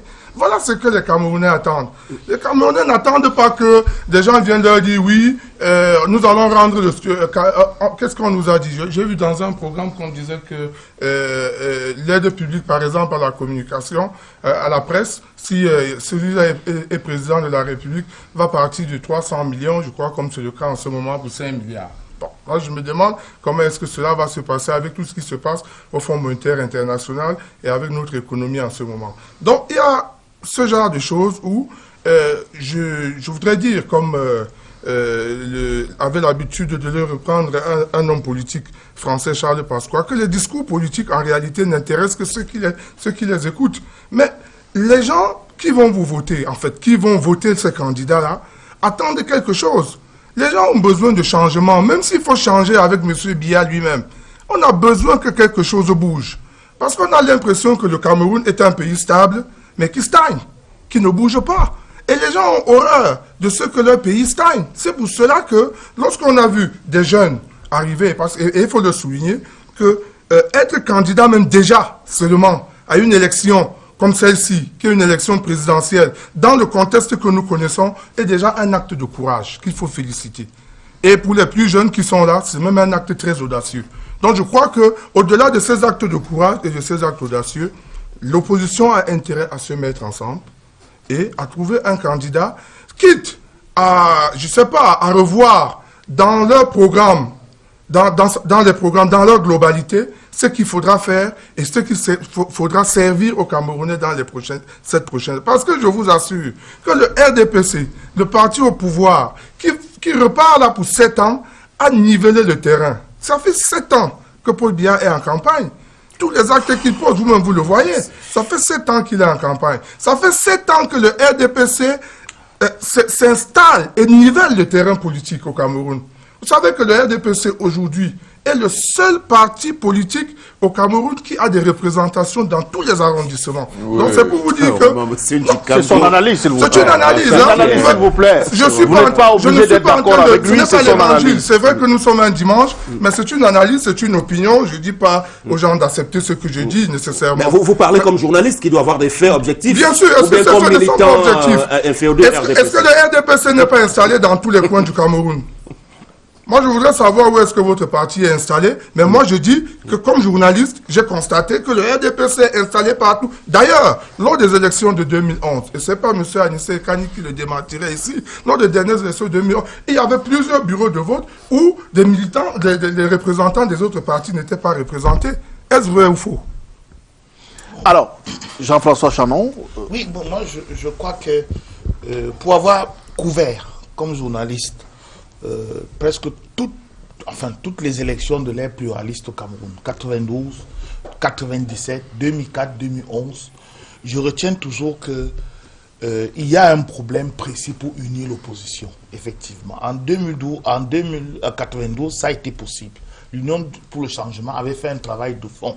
En 97, ça n'a pas été possible parce que les principaux protagonistes ont dit qu'ils ne vont pas à cette élection-là parce qu'il y avait un ensemble de duperies, selon eux, qui avait été exprimé tout au long de la mise en place de la Constitution, notamment en 96 et autres. En 2004, on a failli arriver à quelque chose. C'est-à-dire que le SDF et un ensemble de partis, notamment l'UDC d'Adamou Damjoya, avait fait un travail de fond, pratiquement sur 2 ans, jusqu'à ce qu'à la dernière minute, il y a eu un dysfonctionnement sur notamment le leadership de chacun et ça n'a pas abouti. En 2011, effectivement, tous ceux qui auraient pu amener l'alternative au Cameroun n'ont pas pu se présenter. C'est-à-dire que tout le monde savait que en 2011, Biya ne serait plus là. N'eût été la haute trahison, moi j'appelle ça entre guillemets, qui est arrivée en 2008, le fait qu'on ait subitement, sans une base juridique contestable, changé ce fameux amendement qui limitait les mandats à 2. Parce que jusqu'aujourd'hui, on paye le prix de tout cela. Parce que la Constitution aurait pu arriver, parce qu'il y avait déjà eu, et si Anissé a le souvenir, cette trahison de l'UPCK. Souvenez-vous, parce que l'opposition était majoritaire en 92 à l'Assemblée nationale. Quand il y a eu cette trahison de l'UPCK, paix à son âme, qui avait retiré l'amendement, le fameux amendement qui demandait une élection à 2 tours.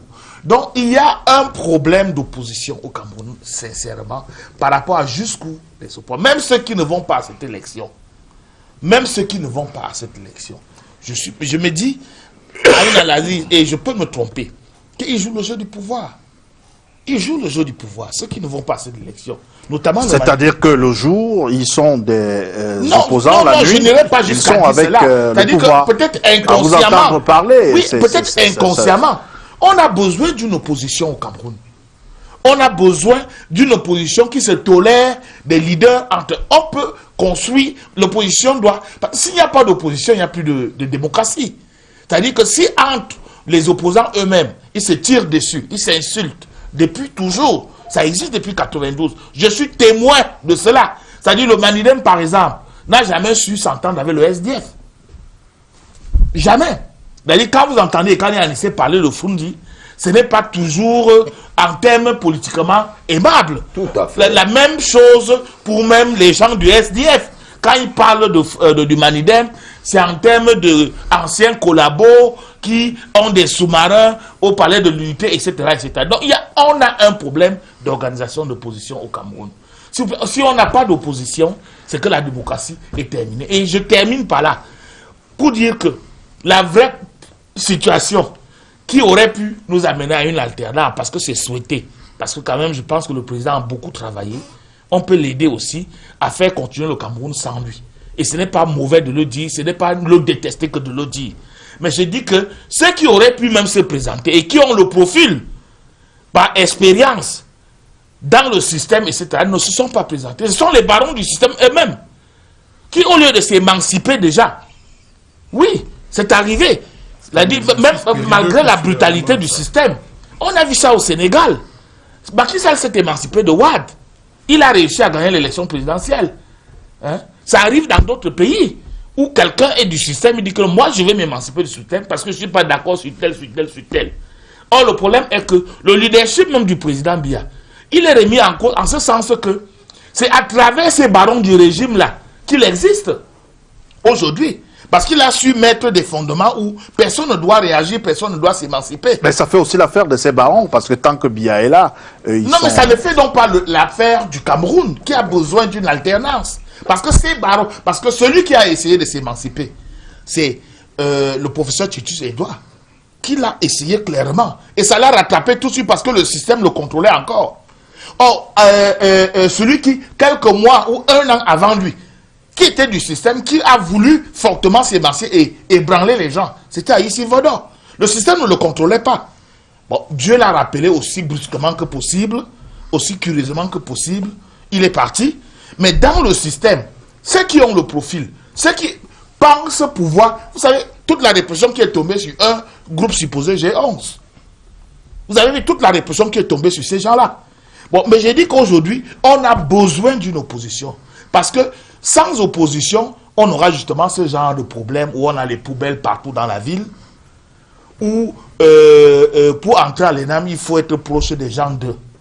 Pour faire ceci, pour entrer, faire des gars, et que la plupart des Camerounais aujourd'hui se sentent abandonnés parce que le système... Le problème du leadership construit du président Biya, c'est que on ne le voit par exemple pas dans les quartiers.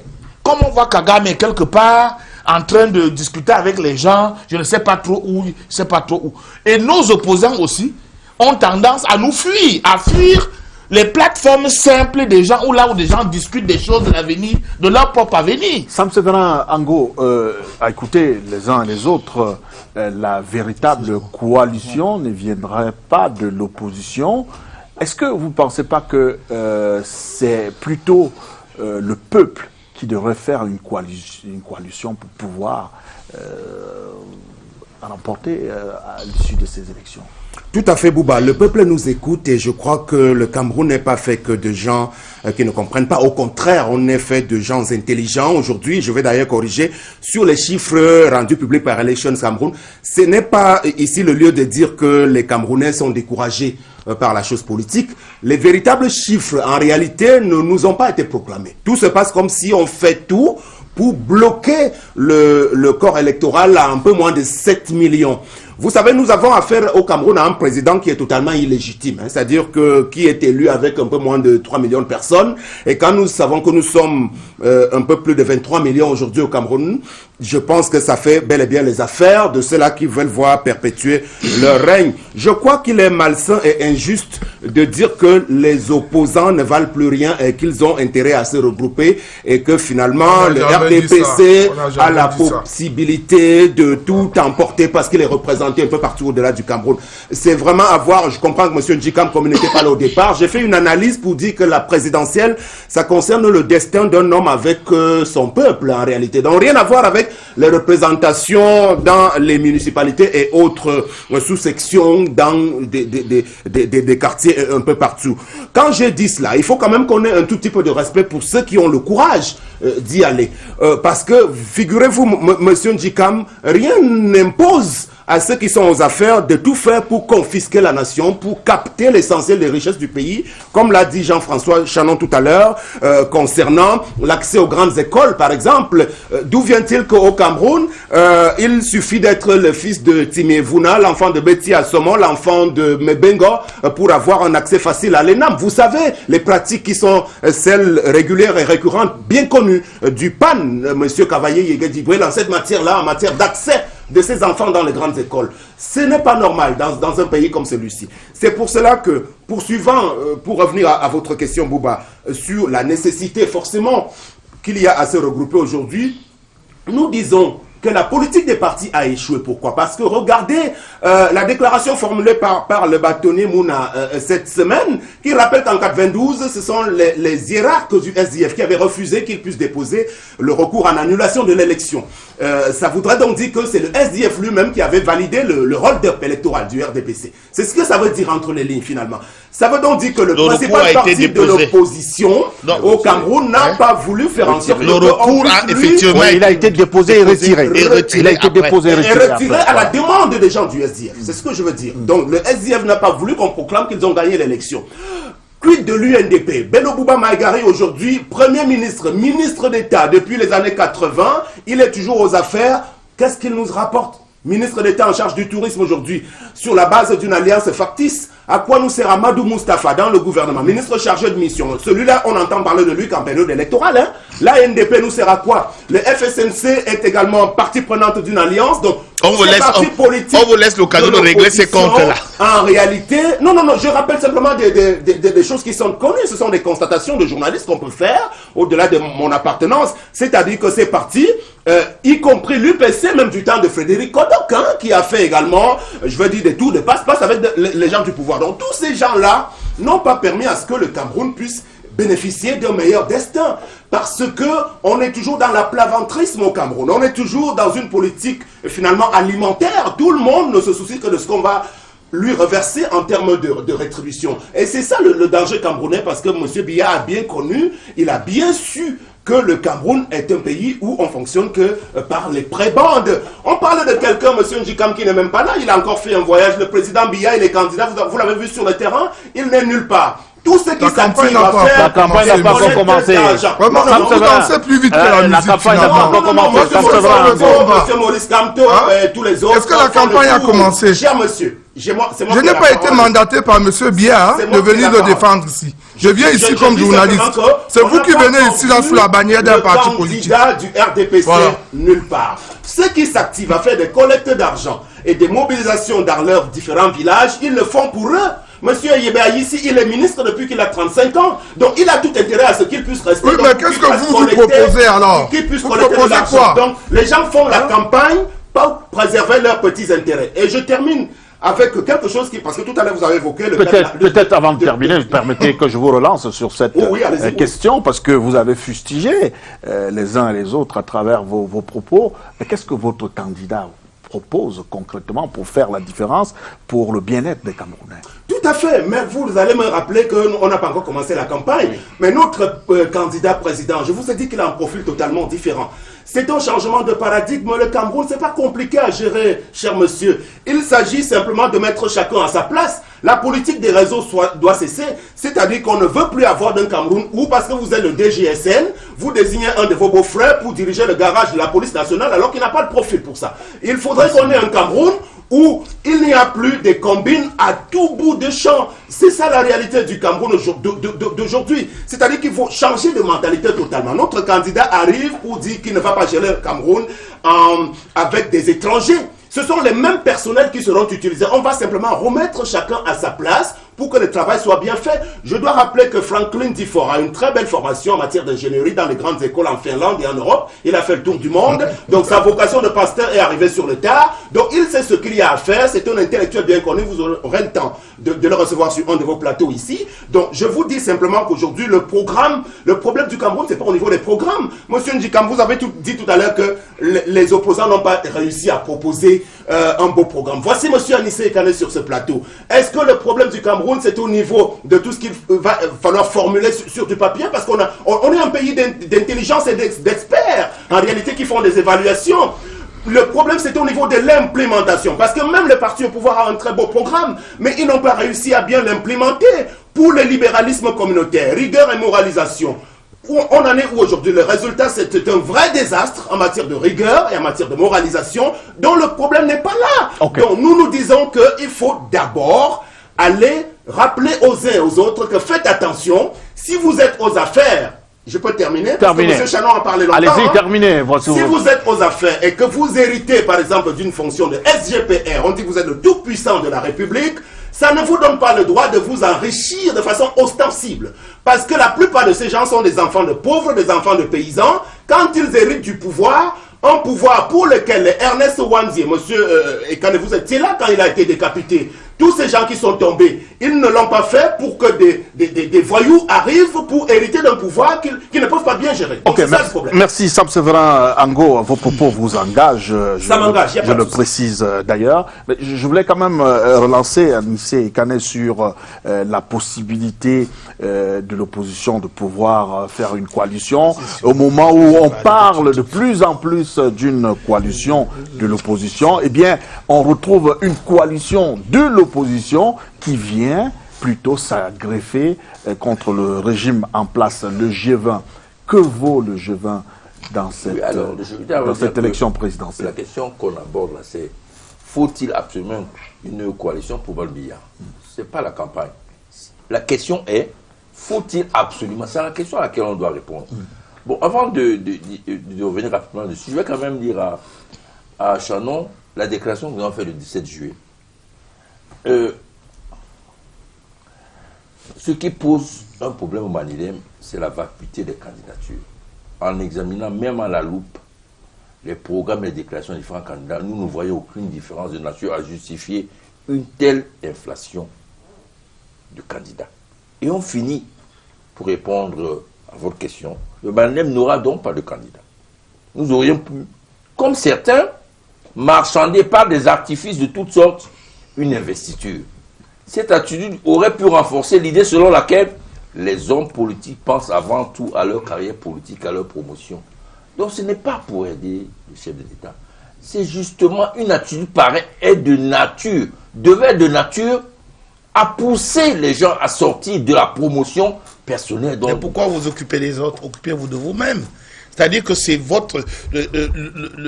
enfin, quand on fait de la politique, j'imagine, quand on a un parti politique, c'est pour prendre le pouvoir. Voilà la différence. Peut-être que je dis, oui. Je peux me tromper oui. par rapport à la position du Manidem. Oui. Mais je me pose des questions.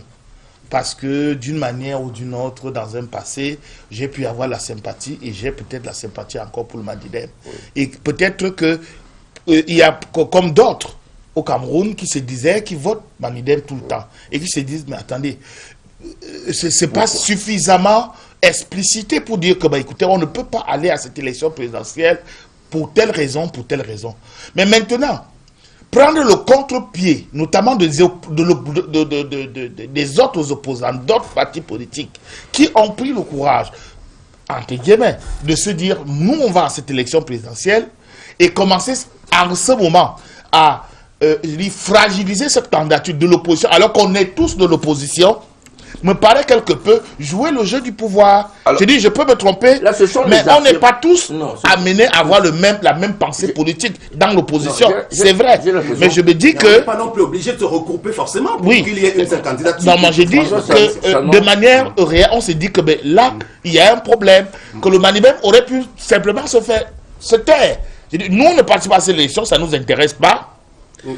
Mais pourquoi maintenant se dire que on va juger les programmes des autres alors qu'on n'est même pas parler de Jean-Jacques. Voilà, ça qu'il y a un problème. Justement, peut-être que ça n'a pas bien compris. Oui, ça je l'admets. Je l'admets que je n'ai pas bien compris. Ce qui fait la différence entre nous peut-être avec les autres. Parce que nous, ce qui nous intéresse, ce n'est pas la promotion du Manilem, c'est le pays. S'il faut avoir une attitude qui puisse permettre à ce qu'on arrive à l'alternance, mieux vaut ne pas aller faire la promotion du Manidem. Personne n'a dit de faire la promotion du Manidem. C'est-à-dire le Manidem doit prendre le pouvoir. C'est l'objectif principal, changer le système. Ce que j'ai toujours compris. Mais ça ne veut pas dire que Je vais vous laisser parler Oui, tout à l'heure. Mais je dis, vaut mieux. c'est une question. Oui. Parce qu'on répond à une question. Oui, mais Pourquoi y a-t-il possibilité d'une coalition face au président qui est en place? Oui. Et on est en train de poser cette question. Le Maniman dit non, nous, on ne va d'ailleurs pas à cette élection. Parce que maintenant, on examine les candidatures de cette opposition-là. On trouve que les programmes là sont d'une vacuité réelle. Si je caricature, oui, et que ça ne nous va pas. On s'est dit que si on est de l'opposition, si on ne va pas à une élection, la moindre des choses, c'est qu'on ne fragilise pas l'opposition. Ok, d'accord. Voilà. Là, vous allez permettre qu'il puisse aussi... Cela veut dire ceci. Les Camerounais demandent une coalition d'une opposition. Et nous examinons les programmes des différents candidats. Nous voyons qu'il n'y a aucune différence fondamentale qui peut justement justifier la pléthore de candidats.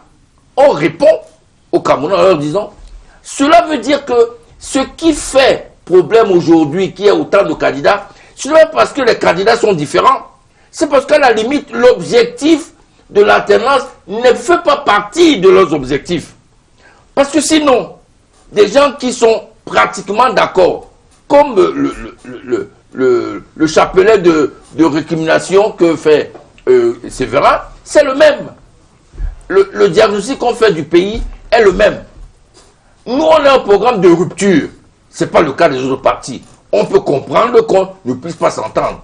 Nous disons, tous ceux qui sont là sur le champ politique, leur programme ne diffère pas.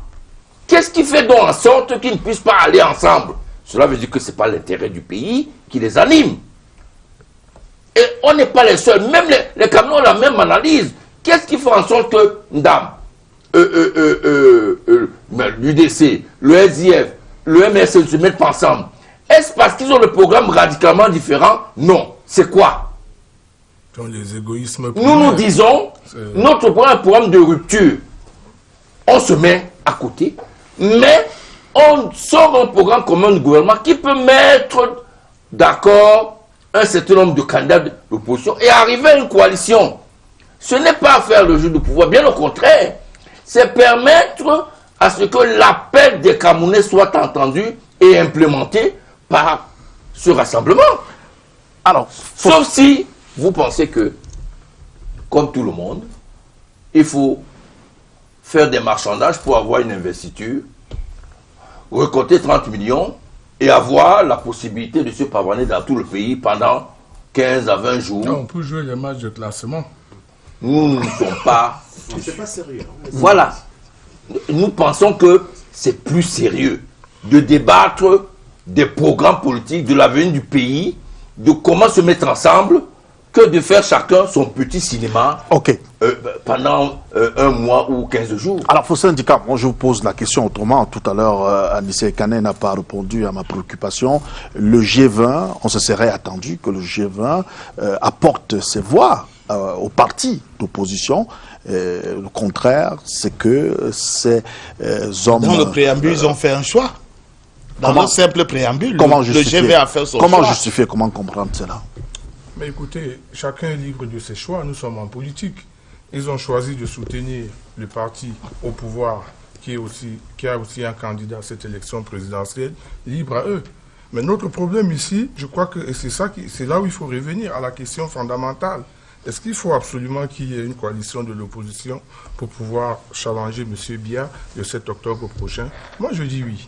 Je dis oui simplement parce que lorsqu'on voit un peu l'armature politique de ceux qui vont animer cette élection présidentielle, on se rend bien compte qu'il y a quelques anciens, il y a des nouveaux, vraiment des non-nèmes, hein, comme on peut dire, qui arrivent là, on les découvre juste comme candidats à une élection présidentielle dont on n'a jamais vu rien faire sur le plan politique nulle part. Il y en a. C'est pas la sorcellerie. Voilà. Et moi j'ai l'impression que effectivement, les gens font de la farce. Et je voudrais rappeler à mon brillant confrère Sam Séverin Ango sur ce plateau que j'ai connu sur d'autres terrains que le discours politique, c'est pour se faire entendre. Le discours politique ne s'accommode pas d'un reportage d'un match de football. Sinon, on ne va pas se faire entendre. Les gens sont libres de donner de dire ce qu'ils veulent. Et maintenant, quitte à vous Parce qu'aujourd'hui, vous n'êtes plus journaliste. Vous êtes sur ce plateau comme un homme politique. Et je me fais très bien entendre. Oui, vous êtes un homme politique. C'est tout à fait normal que je comprenne votre attitude partisane. Non, je n'ai pas de leçons. C'est pour vous dire que...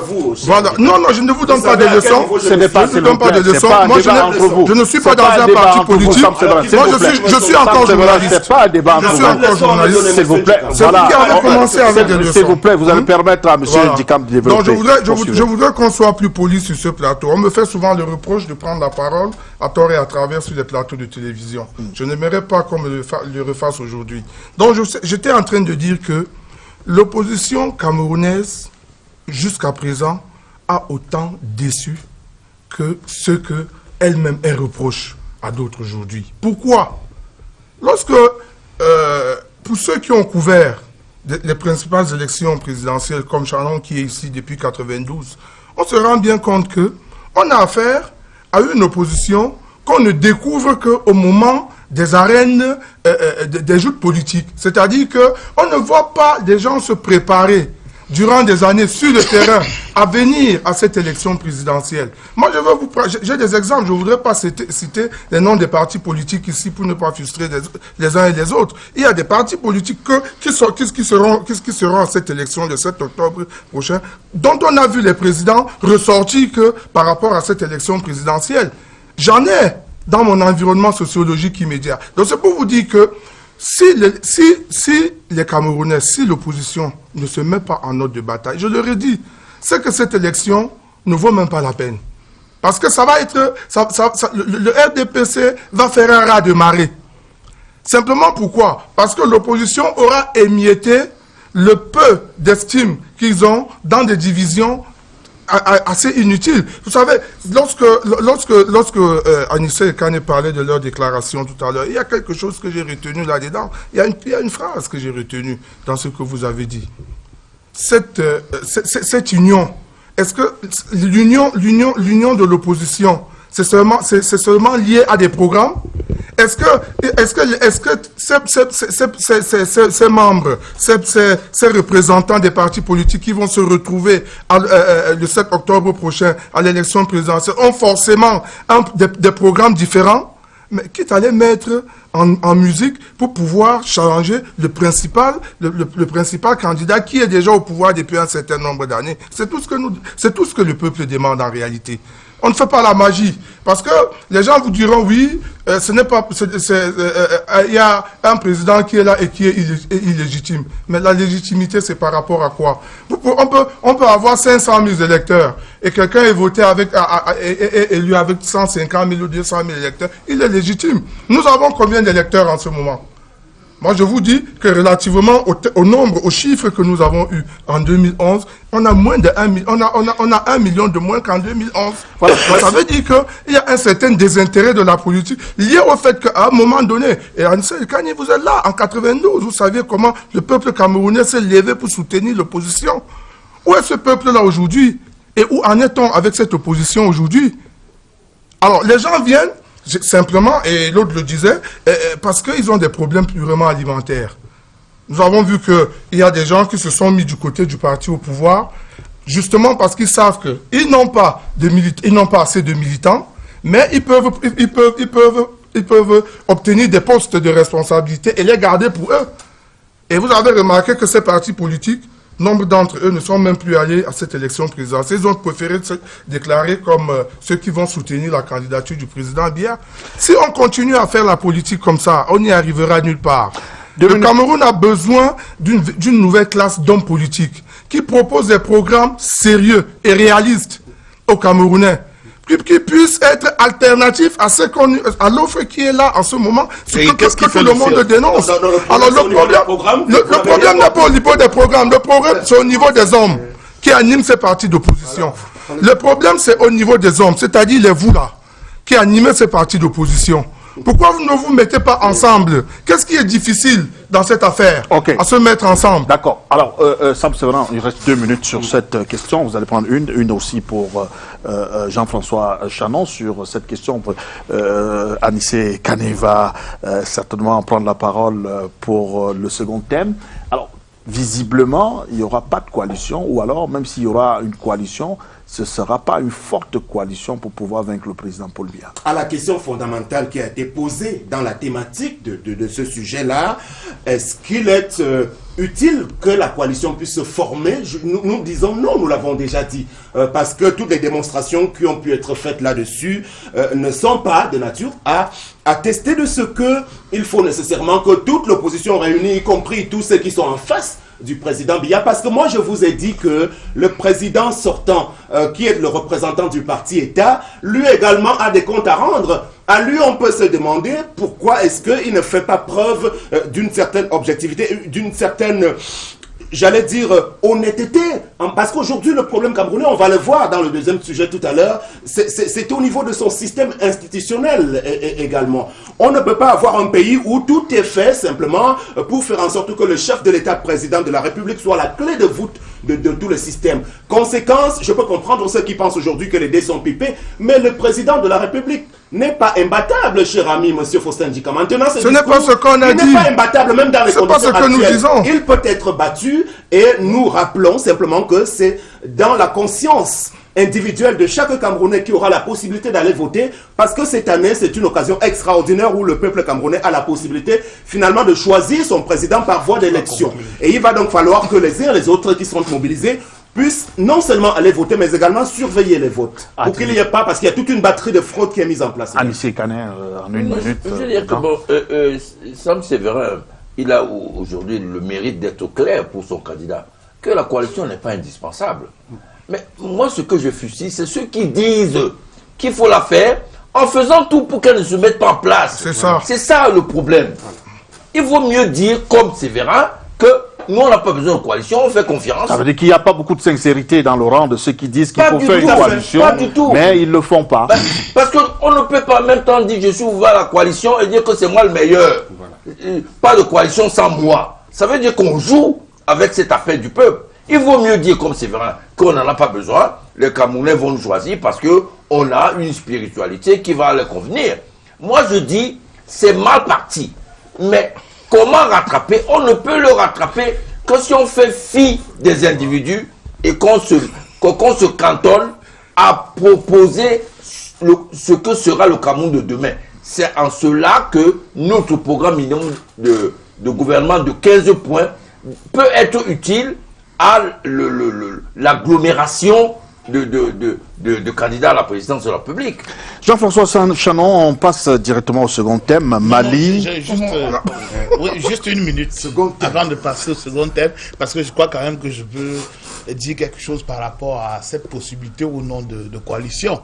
Je me dis quand même que ça, je peux emprunter, même si je ne le sais pas, peut-être d'un politologue en herbe qui pourrait dire ceci.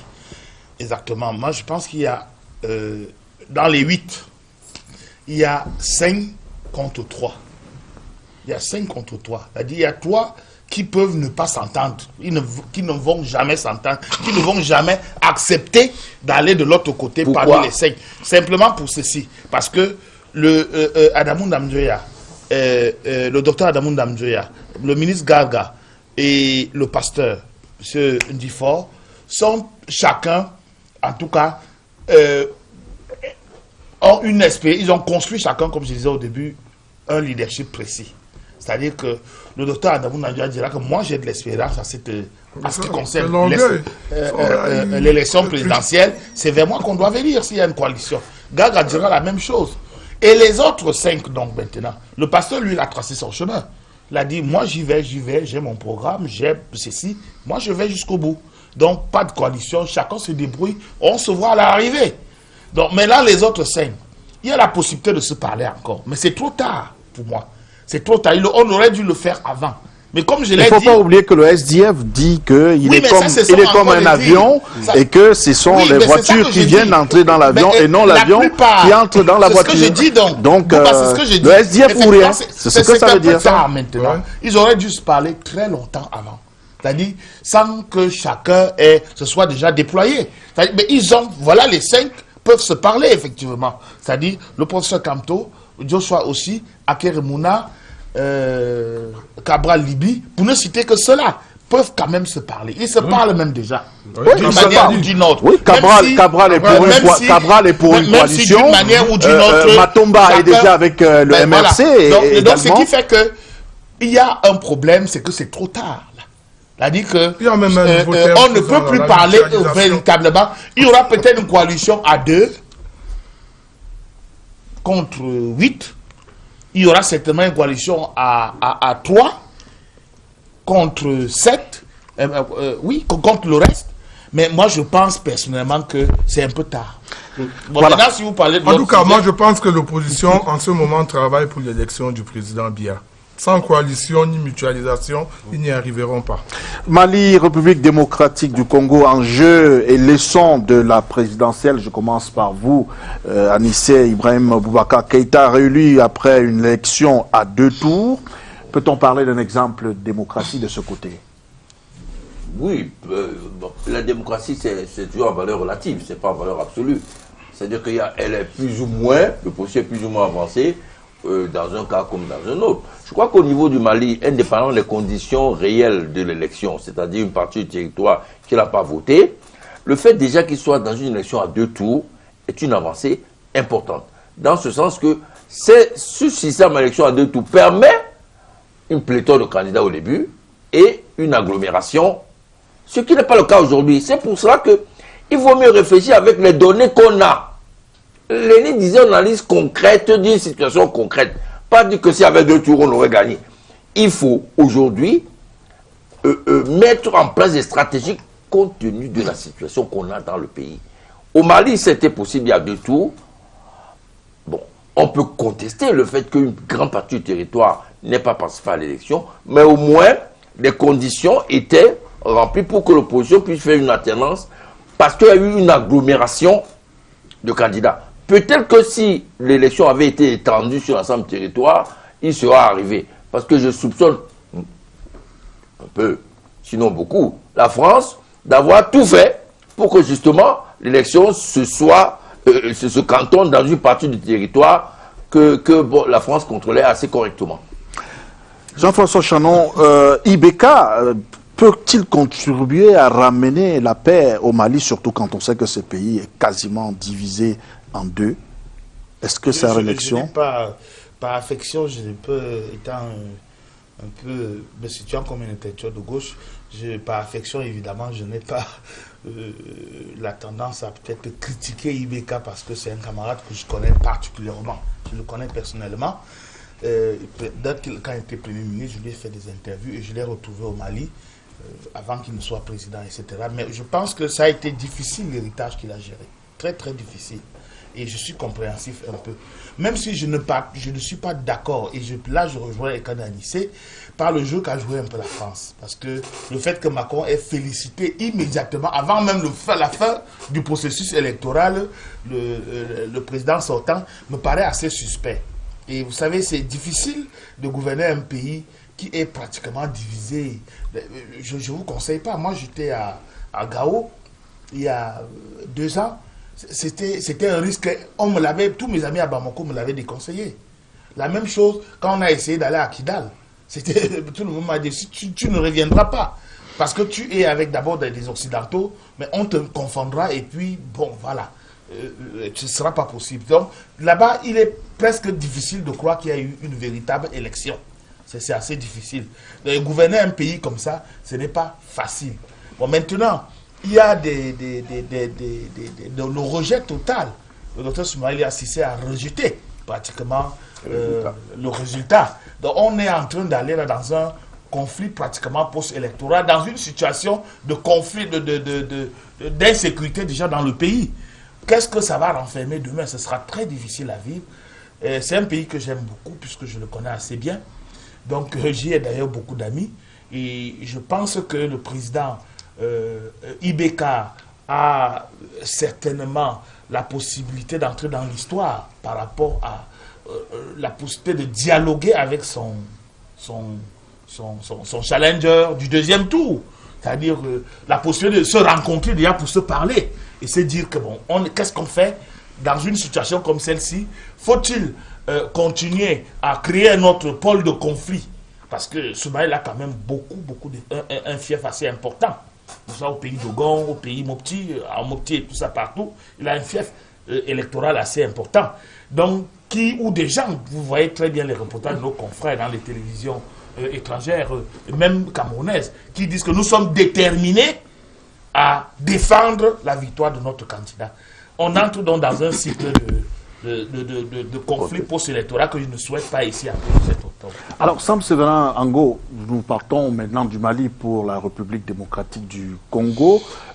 Kabila a renoncé à se présenter pour un autre mandat. Pour vous, c'est un acte héroïque de Kabila ou il a été simplement contraint? Disons que l'Afrique de l'Ouest et l'Afrique centrale, c'est complètement différent au niveau des mentalités. Nous avons le malheur d'avoir des dictatures et des dynasties qui veulent se perpétuer aux affaires pour le compte de la sous-région Afrique centrale. Ce n'est pas le cas de ce qui se vit là-bas. Au-delà du Mali, il y a le Sénégal, Bouba. Je suis régulièrement allé, moi, à Dakar, au Sénégal.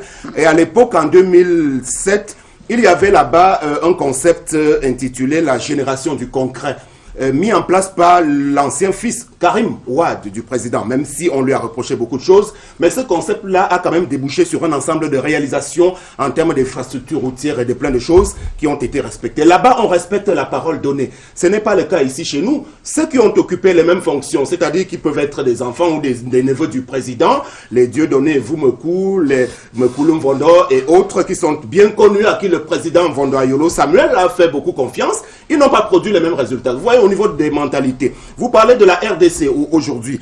C'est vrai, M. Kabila, on peut s'en féliciter. Au dernier moment, il a été obligé, mais il a voulu se perpétuer. Mais je voudrais beaucoup plus convoquer le cas du Congo-Brazzaville avec la dynastie de M. Sassou Nguesso. Il est parti, il est revenu.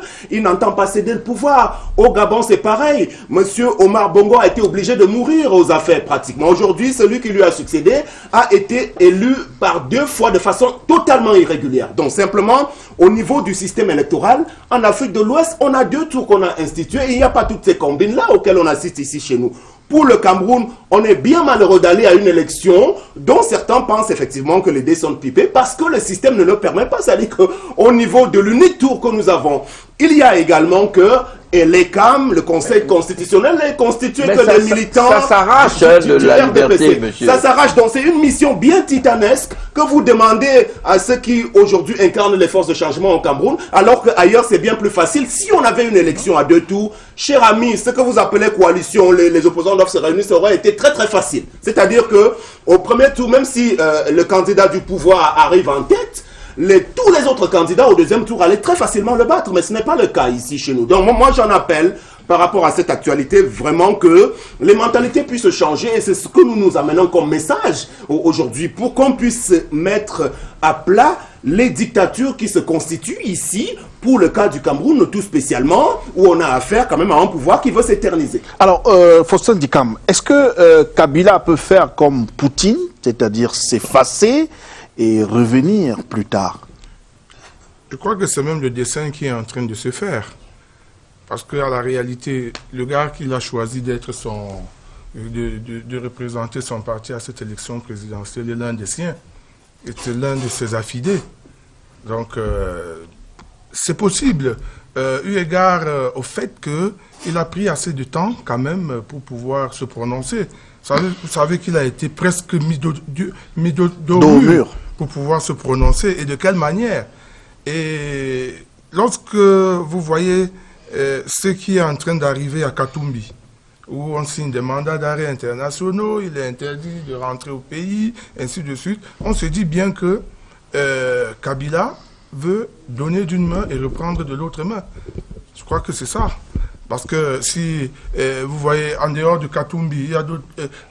on parlait de l'opposition dynastique ici, mais au Congo, c'est la même chose, avec le fils de Tshisekedi, qui est candidat à cette élection aussi. Ça veut dire que dans le parti de son père, il n'y avait que lui pour le représenter après sa mort, et se présenter aussi à une élection présidentielle. Ça veut dire qu'on a affaire à des structures où, lorsque le papa n'est pas là, c'est le fils qui arrive. Vous avez vu ce que Wade a fait au Sénégal, comment il se bat pour que son fils revienne et prenne le pouvoir au Sénégal. Vous avez vu ce qui se passe avec...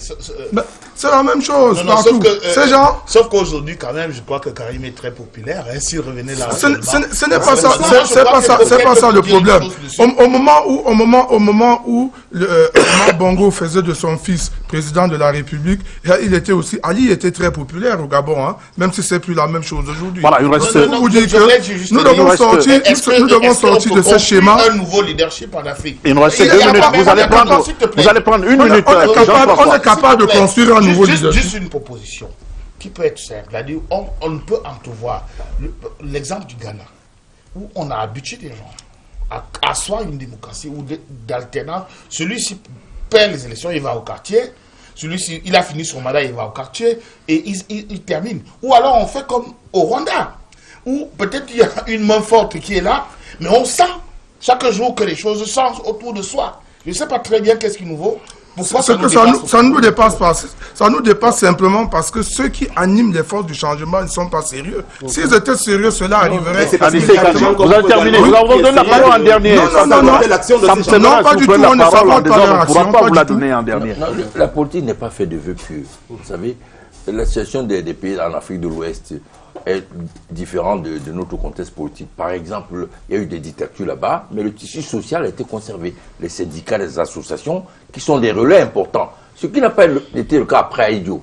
Aïdjo a détruit le tissu de relais sociaux. Les syndicats sont très faibles dans notre pays. Et les syndicats, les associations sont des relais importants. Première chose. Deuxième chose, rapidement. Vous voyez, ce n'est pas des vœux pieux. Vous savez, pour avoir la liberté. J'en ai pas non. Il ne parle pas de vous. Non, pas de toi. Pour avoir sa liberté, on l'arrache.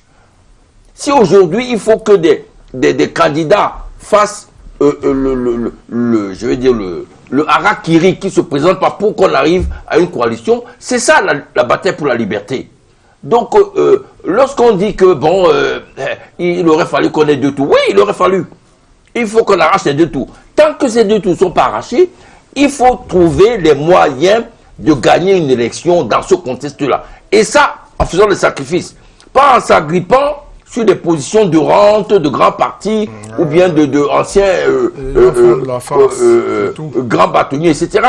Il faut faire le sacrifice que pour le pays, il est important que les gens se mettent ensemble. Voilà. Sam Séverin Ango, le Mali, la RD Congo parle au Cameroun. Tout à fait, ça parle au Cameroun. Et je termine par là en disant que le Cameroun est un peuple de gens qui ont beaucoup trop de talent. Nous avons Daphné, nous avons Richard Bouna, nous avons Petit Pays, nous avons 10 000 footballeurs qui sont très très talentueux. Tout ce beau monde aujourd'hui est coincé, n'arrive pas à bien s'épanouir. Regardez, puisque le sujet d'entrée concernait les anciennes gloires. Quand on paye à Patrick Kluivert et autres, Clarence Seedorf, la bagatelle de 60 millions de francs le mois, parce qu'ils sont arrivés, ils ont fait leur gloire en Hollande. Je ne sais pas si un seul des Camerounais ressortissants qui a fait la même gloire, peut-être au-delà, a pu bénéficier du minimum. Vous savez ce qui est arrivé à Jean-Paul Akono, qui est aujourd'hui totalement atteint par la maladie à cause de ce qui lui était arrivé. On est en sport, donc, on est là en politique. Sur son terrain, on termine là avec sur le terrain politique, tout ça se tient Boubangomna. Je veux même vous parler de la culture. Aujourd'hui, les artistes sont abandonnés. Vous avez commencé par là. C'est pour cela que je dis que pour sortir maintenant. Tout ceci soit remis en ordre, pour que tous ces talents que nous avons et toutes ces compétences, vous savez, moi j'ai pris un avion entre Paris et Douala avec un Camerounais qui est à France Télécom, un certain Bruno Kamdoum. On a 10 000 médecins camerounais d'origine qui sont en Allemagne, en Italie et tout. Tous ces gens ont de la volonté pour travailler dans leur pays. On a même un vice-président de la BAD. De la BAD. Donc, toutes ces personnes-là ont besoin de venir développer le pays, mais le pays est capté par quelques oligarques qui en ont fait leur affaire, et c'est pour ça que nous disons la seule façon de les faire partir, c'est de faire en sorte qu'on passe par la voie spirituelle aujourd'hui, parce qu'ils sont guidés un peu par la franc-maçonnerie, les loges, la Rose-Croix et tout cela. Il va falloir beaucoup de prières pour le Cameroun, pour qu'ils se remettent sur le droit chemin. Voilà, on termine par un hommage en 30 secondes. Je tiens, s'il vous plaît, on n'a plus beaucoup, le générique est là, on n'a plus beaucoup de temps. Rendre hommage à Aretha Franklin qui nous a quittés, mais aussi à Kofi Annan. Je pense que nous avons le devoir de leur souhaiter un repos éternel. Merci, cher monsieur. C'est terminé pour aujourd'hui la rediffusion de ce programme. Ce sera lundi quand il sera 23h. Moi, je donne rendez-vous dimanche 11h30 pour une autre édition de Canal Presse. D'ici à la garde de nos souris, bien bonjour.